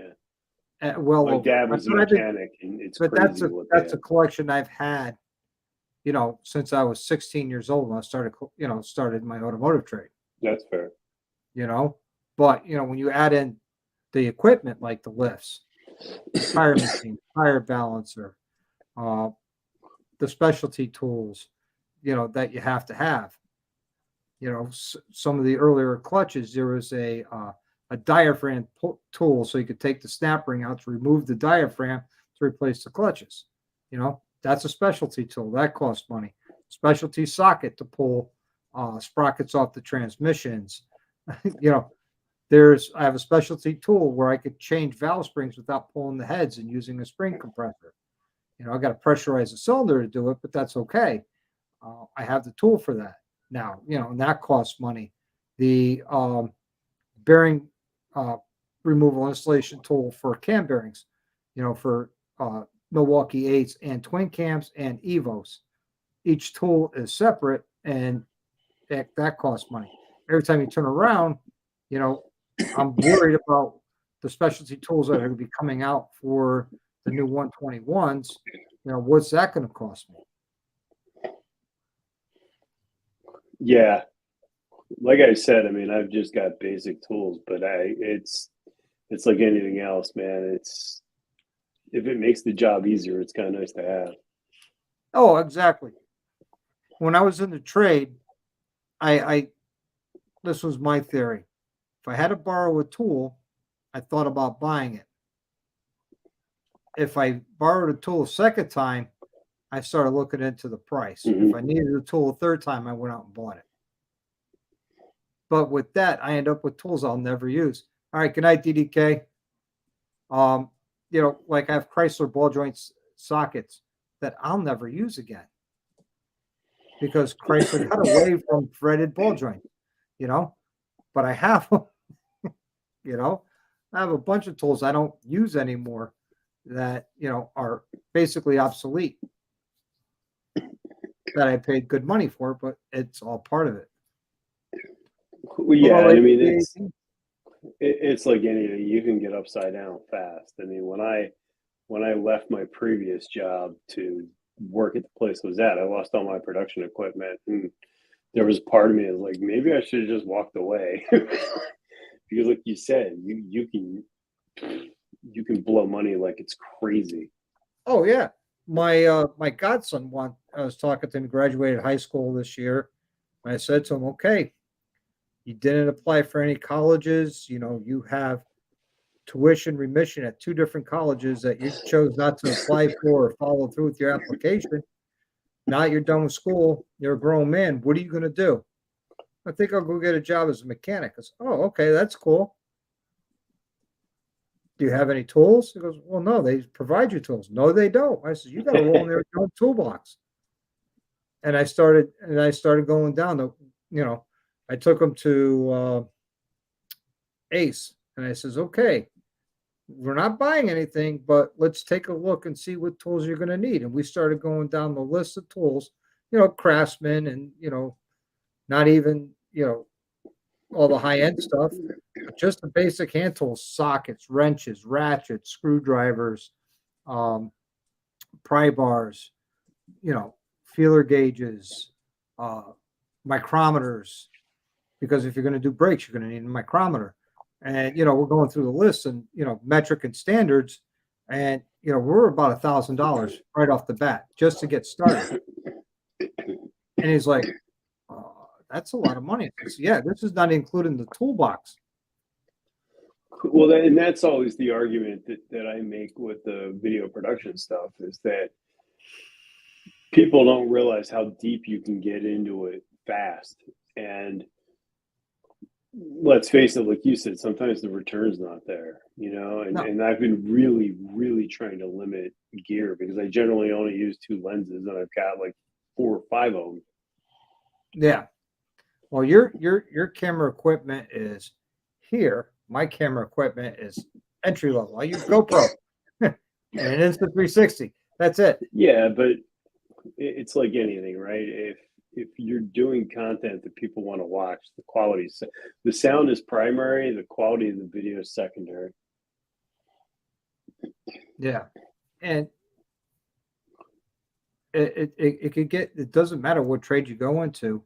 If there's tools required, whether it's photography, filmography, motorcycles, cars, trucks, there's going to be tools involved, and it's going to cost money. Yep. And You know, you don't walk into a place and they sit there and say, okay, here's all the equipment you need to do the job. You walk in and they're going to say, okay, you're a photographer. Where's your cameras? Where's your lenses? Where's, this, where's that? And you're going to sit there going, I just have my stuff I use at the house. Well, you're supposed to have it with you. You're the photographer, you know? Well, and like you said too, I mean, if you buy certain gear, you kind of have to have it. Like when I was shooting sports professionally, if you didn't have the 400-2.8, you weren't playing the game. Right. And it's like you said, unless you've got a serious set of tools, I think it's like anything, right? It's also the presentation of that. Somebody walks in your shop and you've got just like 5 tools on your workbench, they're gonna be like, yeah, maybe not. Yeah. Well, right now my shop's a mess. I've been a little bit busy. I haven't had time to clean up in there. Coming back from Milwaukee, I had to put things off while I was gone. Like I didn't do anything the day before or the day after I went to Milwaukee. So I had to push jobs off and now I got booked up. And luckily yesterday I was supposed to have a bike come in to do a whole bunch of LED accent lighting for him. And it was pouring down rain and he wanted to know if he could reschedule when he comes back from Italy in 3 weeks. I'm like, yeah, sure. Actually, I was sitting there going, thank you. Because now I get Okay. No, finish. So what is your policy as far as parts? I mean, do you take the approach the customer's always right, or is there certain things you won't touch? There's certain jobs I won't take. Like I will not take a transmission rebuild job. I won't take an engine rebuild job. Okay. First, I go into an engine is cams. It's not that I don't know how to. So I just don't want to. I don't want to invest that much time into rebuilding someone's engine because I'm just too anal, it takes me an hour just to set one pair of lifters. So when I'm setting 4 lifters, I'm spending 2 hours, but I'm that anal where there's no drag on the lifters with the lifter cuffs on the M8s. Twin cams, there's no real setting to them. But if I'm going to build somebody a stage 2, I just don't say, okay, get all the parts and bring them here. I sit there, I'll tear it down, and then I have a tool that measures the lifter bore, and I got that from Baxter's Garage, who gets them from Jim's. He teamed up with Jim's to make them, and those lifter bores are not always identical, and you'll find them anywhere from 1,000ths too big, or oversized by 1,000ths, or oversized by 3 to 5,000ths, and then I'll order lifters, for that engine to fit that bore, so the lifter has a smooth transition up and down. It doesn't go up and bind or come down and bind, creating more drag on the motor. That's what I wanted to ask you. Fatbagger Inc. and there's another company. They make 2-inch bars. They're the only company I've seen do it. They're selling extension kits for the clutch and the brake. What are your thoughts on that versus running all new cables? Well, the clutch for the new one, which is the 2-piece clutch, that extension I use quite a bit. It works out well. And as far as the brake extension for your ABS bikes, it just goes right to the ABS module. And yes, you can bleed it out without hooking up the digital technician to open the ABS, but you're not getting all the air out of the system. So if you have ABS brakes, which I know you do, you're going to need the digital technician to open it up and bleed out the system. Yes, you can do it. And yes, 99.9% of the time it'll be fine. But it's that 0.1% where you're really going to need it. You're going to find that it's going to find that air bubble. And then, air and brakes just don't work. I took I have a pair of Fatbagger Inc. 16s that I never put on the Ultra. and it came with the extension kit. And the place I went, man, the guy was like acting like he was just going off the chain. I won't touch it, blah blah blah. I'm like, okay, I'm sure you can find somebody that will. Yeah, I don't care what brand somebody gets.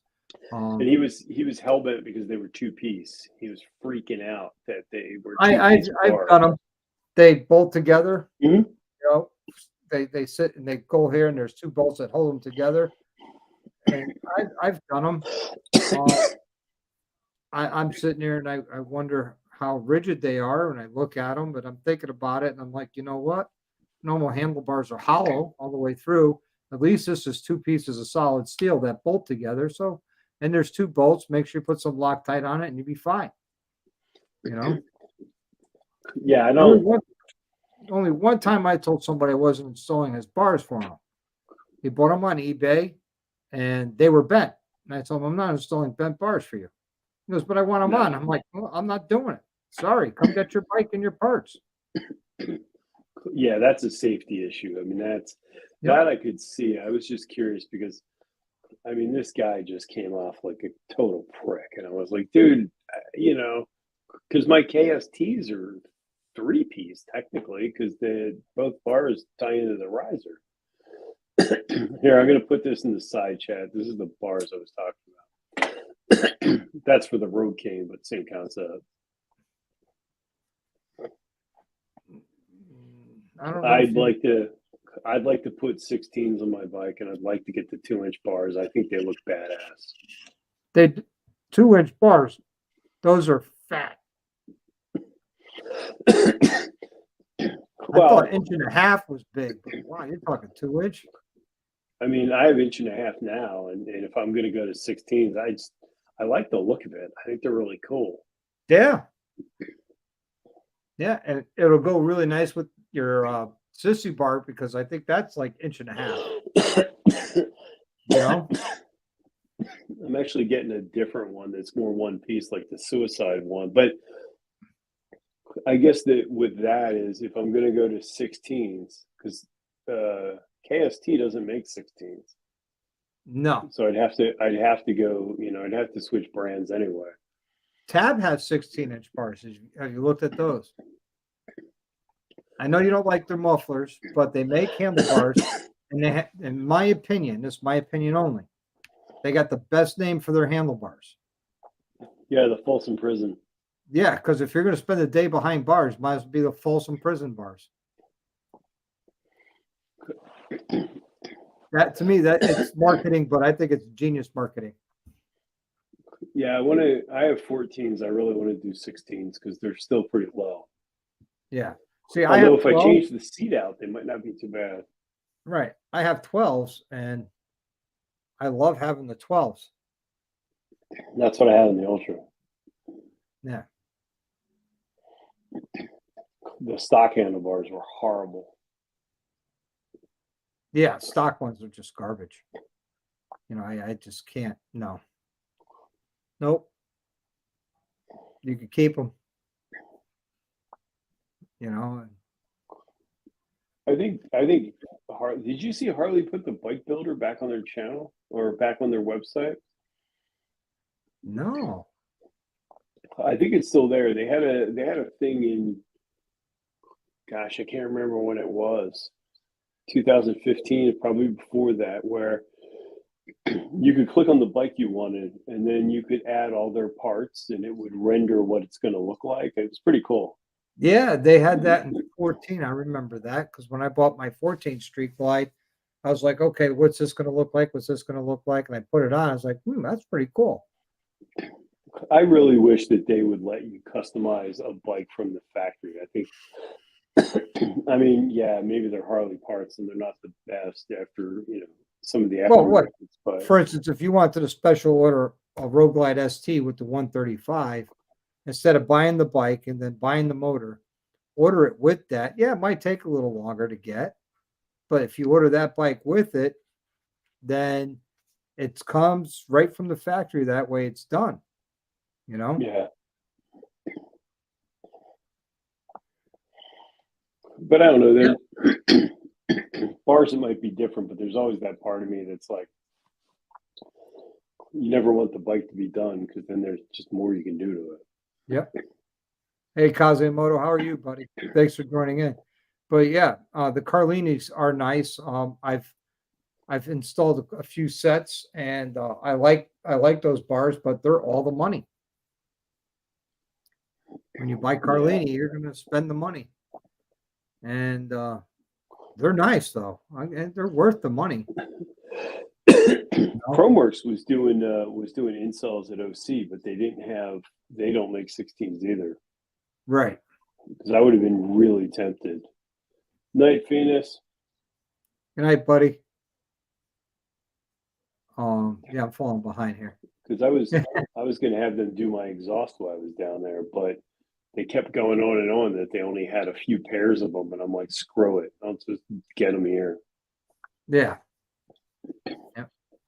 Yeah, I met you in Orson City last year. Yeah. I was there. I didn't even know you were there. Same thing with Baggers and Brews and everybody.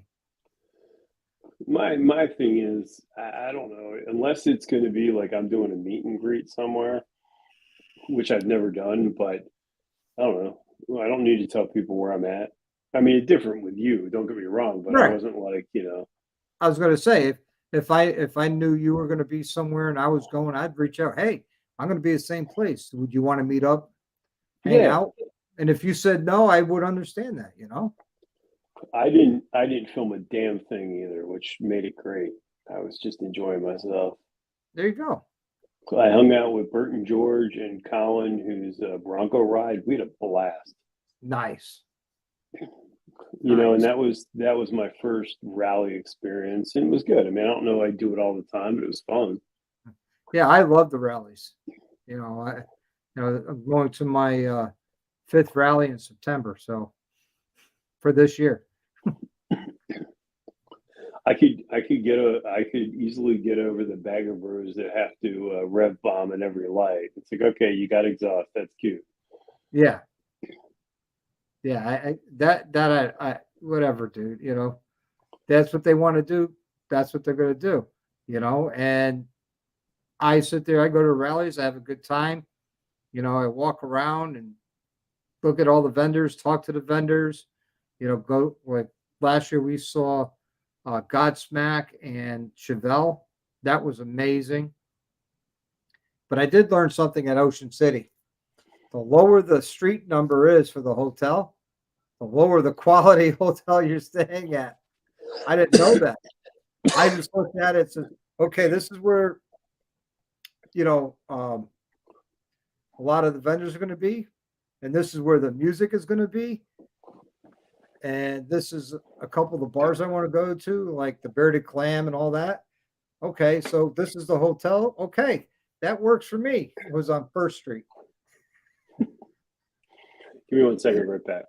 Yeah, but that was an experience, which I know for when I go back to Ocean City next year, I know to book further up. So I have a better quality hotel. Thumper says, yeah, build a Cholo. It's never finished. Well, any bike is really never finished. Right now, Spaceballs isn't finished. I got a feeling I'll be finished when I do the suspension on it. Almost finished financially over that bike, but whatever. It's a bike I enjoy riding, and it's a bike I enjoy having. So it's a lot of fun to ride. And there are days that I take the road glide because I don't want all that power with me. There's no need for it. But then there's days that I sit there and I can't make up my mind which bike to ride. Past 2 days I took my Softail to work, and I'm looking at my road glide, and it's looking at me going, "What about me?" And I'm like, "What about you? Shut up! You're slow." Friday I got to go to work in Fairfield, and then take an hour drive up to the dealership from my job. I got to go pick up some parts. So I was wondering if, what bike I want to take to do that, because parts I'm picking up aren't that big. I could take either bike, and I think I might take the Softail, cut that hour ride to maybe half hour, 45 minutes. We'll see. Let's see. Those are some, yeah. You know, I mean, with Cholo bikes, you get into the scroll work on the engines and the exhaust. You could go big, big into Cholos. I do I want think to a build a Cholo would Cholo. be fun. I want to build a Cholo, a true West Coast style Cholo. But first, I got to get through the 60 style chopper. But the Cholo, I want to build for myself. You know, get it, build it, and then ride it for maybe a year and then sell it. I'd Hopefully, love I to can get break, I'd break love to even get on a it. street bob and do that. Just kind of build it out. Not necessarily in a Cholo standpoint, but I really want a bar bike. Yeah. You know, that's what Spaceball is. It's a bar hopper. You know, anything more than an hour ride and, you know, you're ready to get off of it. It's not I because will. Yeah, I will say I'm surprised that how well the Road Glide handles like commuting to work and stuff. Yeah. I mean, my round trip to work's only what, 20 miles? And That's about because I fine. know, yeah, I know when I had the intruder, it just felt like it was a monster in traffic where this doesn't feel that way at all. Yeah.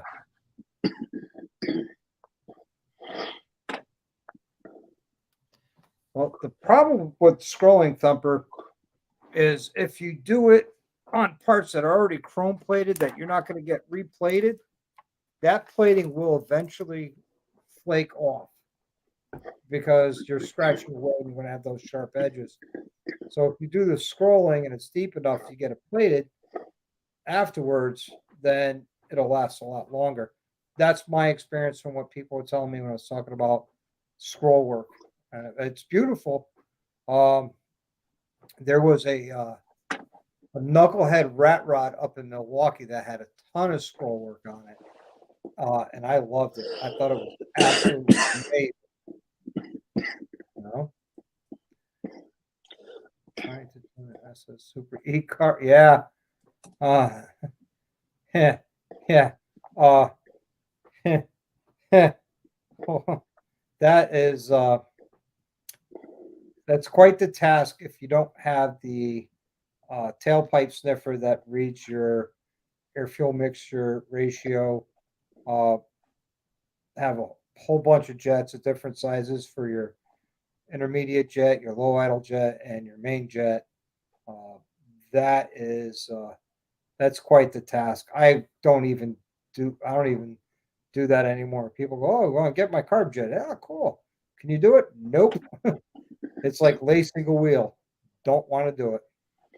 I've done it. Yeah, I don't. I got to bounce. I got an early day tomorrow. I got to do a ton of moves and a ton of Yeah, racking. right on. But I Right. appreciate letting me hang out, man.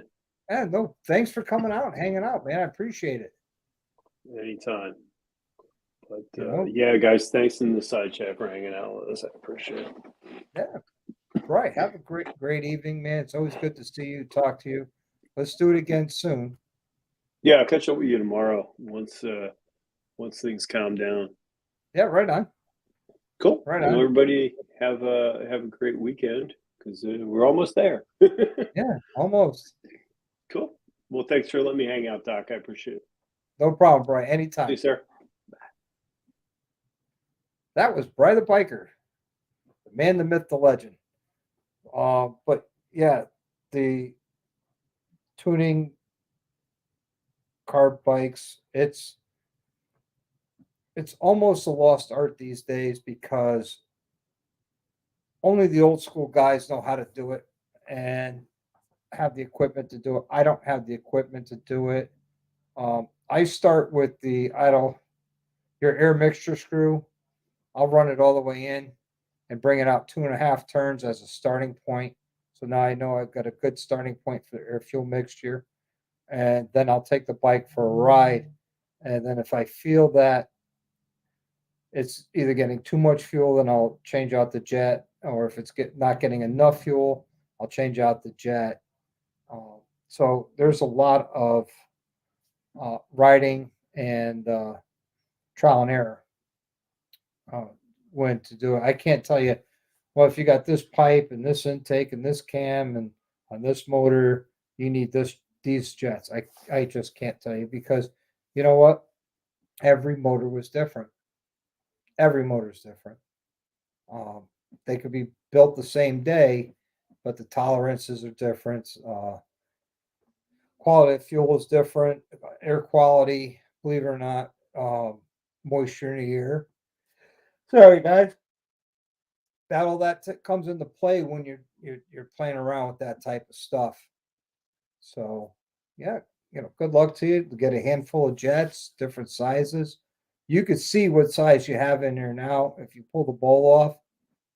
If the carburetor is out, pull the bulb off. You just look at the jet, and it'll be printed right onto the face of it of what size that's in there. Actually, there was one time I actually had to get a micro drill bit set to jet a bike right because the main jet was I started with a 32, which was too small, and I put a 33. It was getting too much fuel no matter what I did with uh, the mixture screw. Just too the 33 was too much. So I took the 32 and I just drilled it out just a little bit where it was the drill bit was um, would originally wouldn't fit in a 32, but it had slop in a 33. I drilled it out, and believe it or not, I got lucky and it worked out and it worked perfectly. It took a while. So, all right, honey, good night. I'll see you in a little bit. So, yeah, yeah, it could, no problem. Anytime. Anybody ask me any questions, I'll give you my honest answer. I don't hide anything, sugarcoat it or anything. It's Zan, you got quite the undertaking, but you stick with it, you get it done. I mean, that's one of the things I'm not looking forward to with this chopper build is getting it running right. Because I don't want to have the Homes for the Brave raffle the bike off that's not running right. Yeah, that's the next step. Yep. That's why many Mikuni carbs went and got rid of the stock carb. Yeah, but I know a lot of guys that could tune a Mikuni carb or a CV carb and have the bike run better than an S&S carb. Yep. Yep, Thumper is right, man. Just a little bit of altitude change because there's less oxygen in the air. Moisture has a lot to do with it too. So if you do it on a humid day, and then it's not humid the next day, the bike's going to run completely different. So, all right, X-Edge. Good night. You know what? I'm starting to yawn too. I've been at this for 3 hours, 17 minutes. I'd like to thank everybody in the side chat for coming on tonight. I'm going to end this. I think I'm going to go up to bed with my wife and cuddle up next to her instead of hanging out with you guys. Hope you don't mind. But hey, it is what it is. And I hope everybody enjoyed it tonight. I know I did. Don't forget, next week, I'm going to have Paul Petrali on. His uncle is Smoky Joe Petrali, who set all sorts of land speed records and championships and stuff like that. All right, everybody. Have a good night. Live the best life you can. Ride often and ride hard.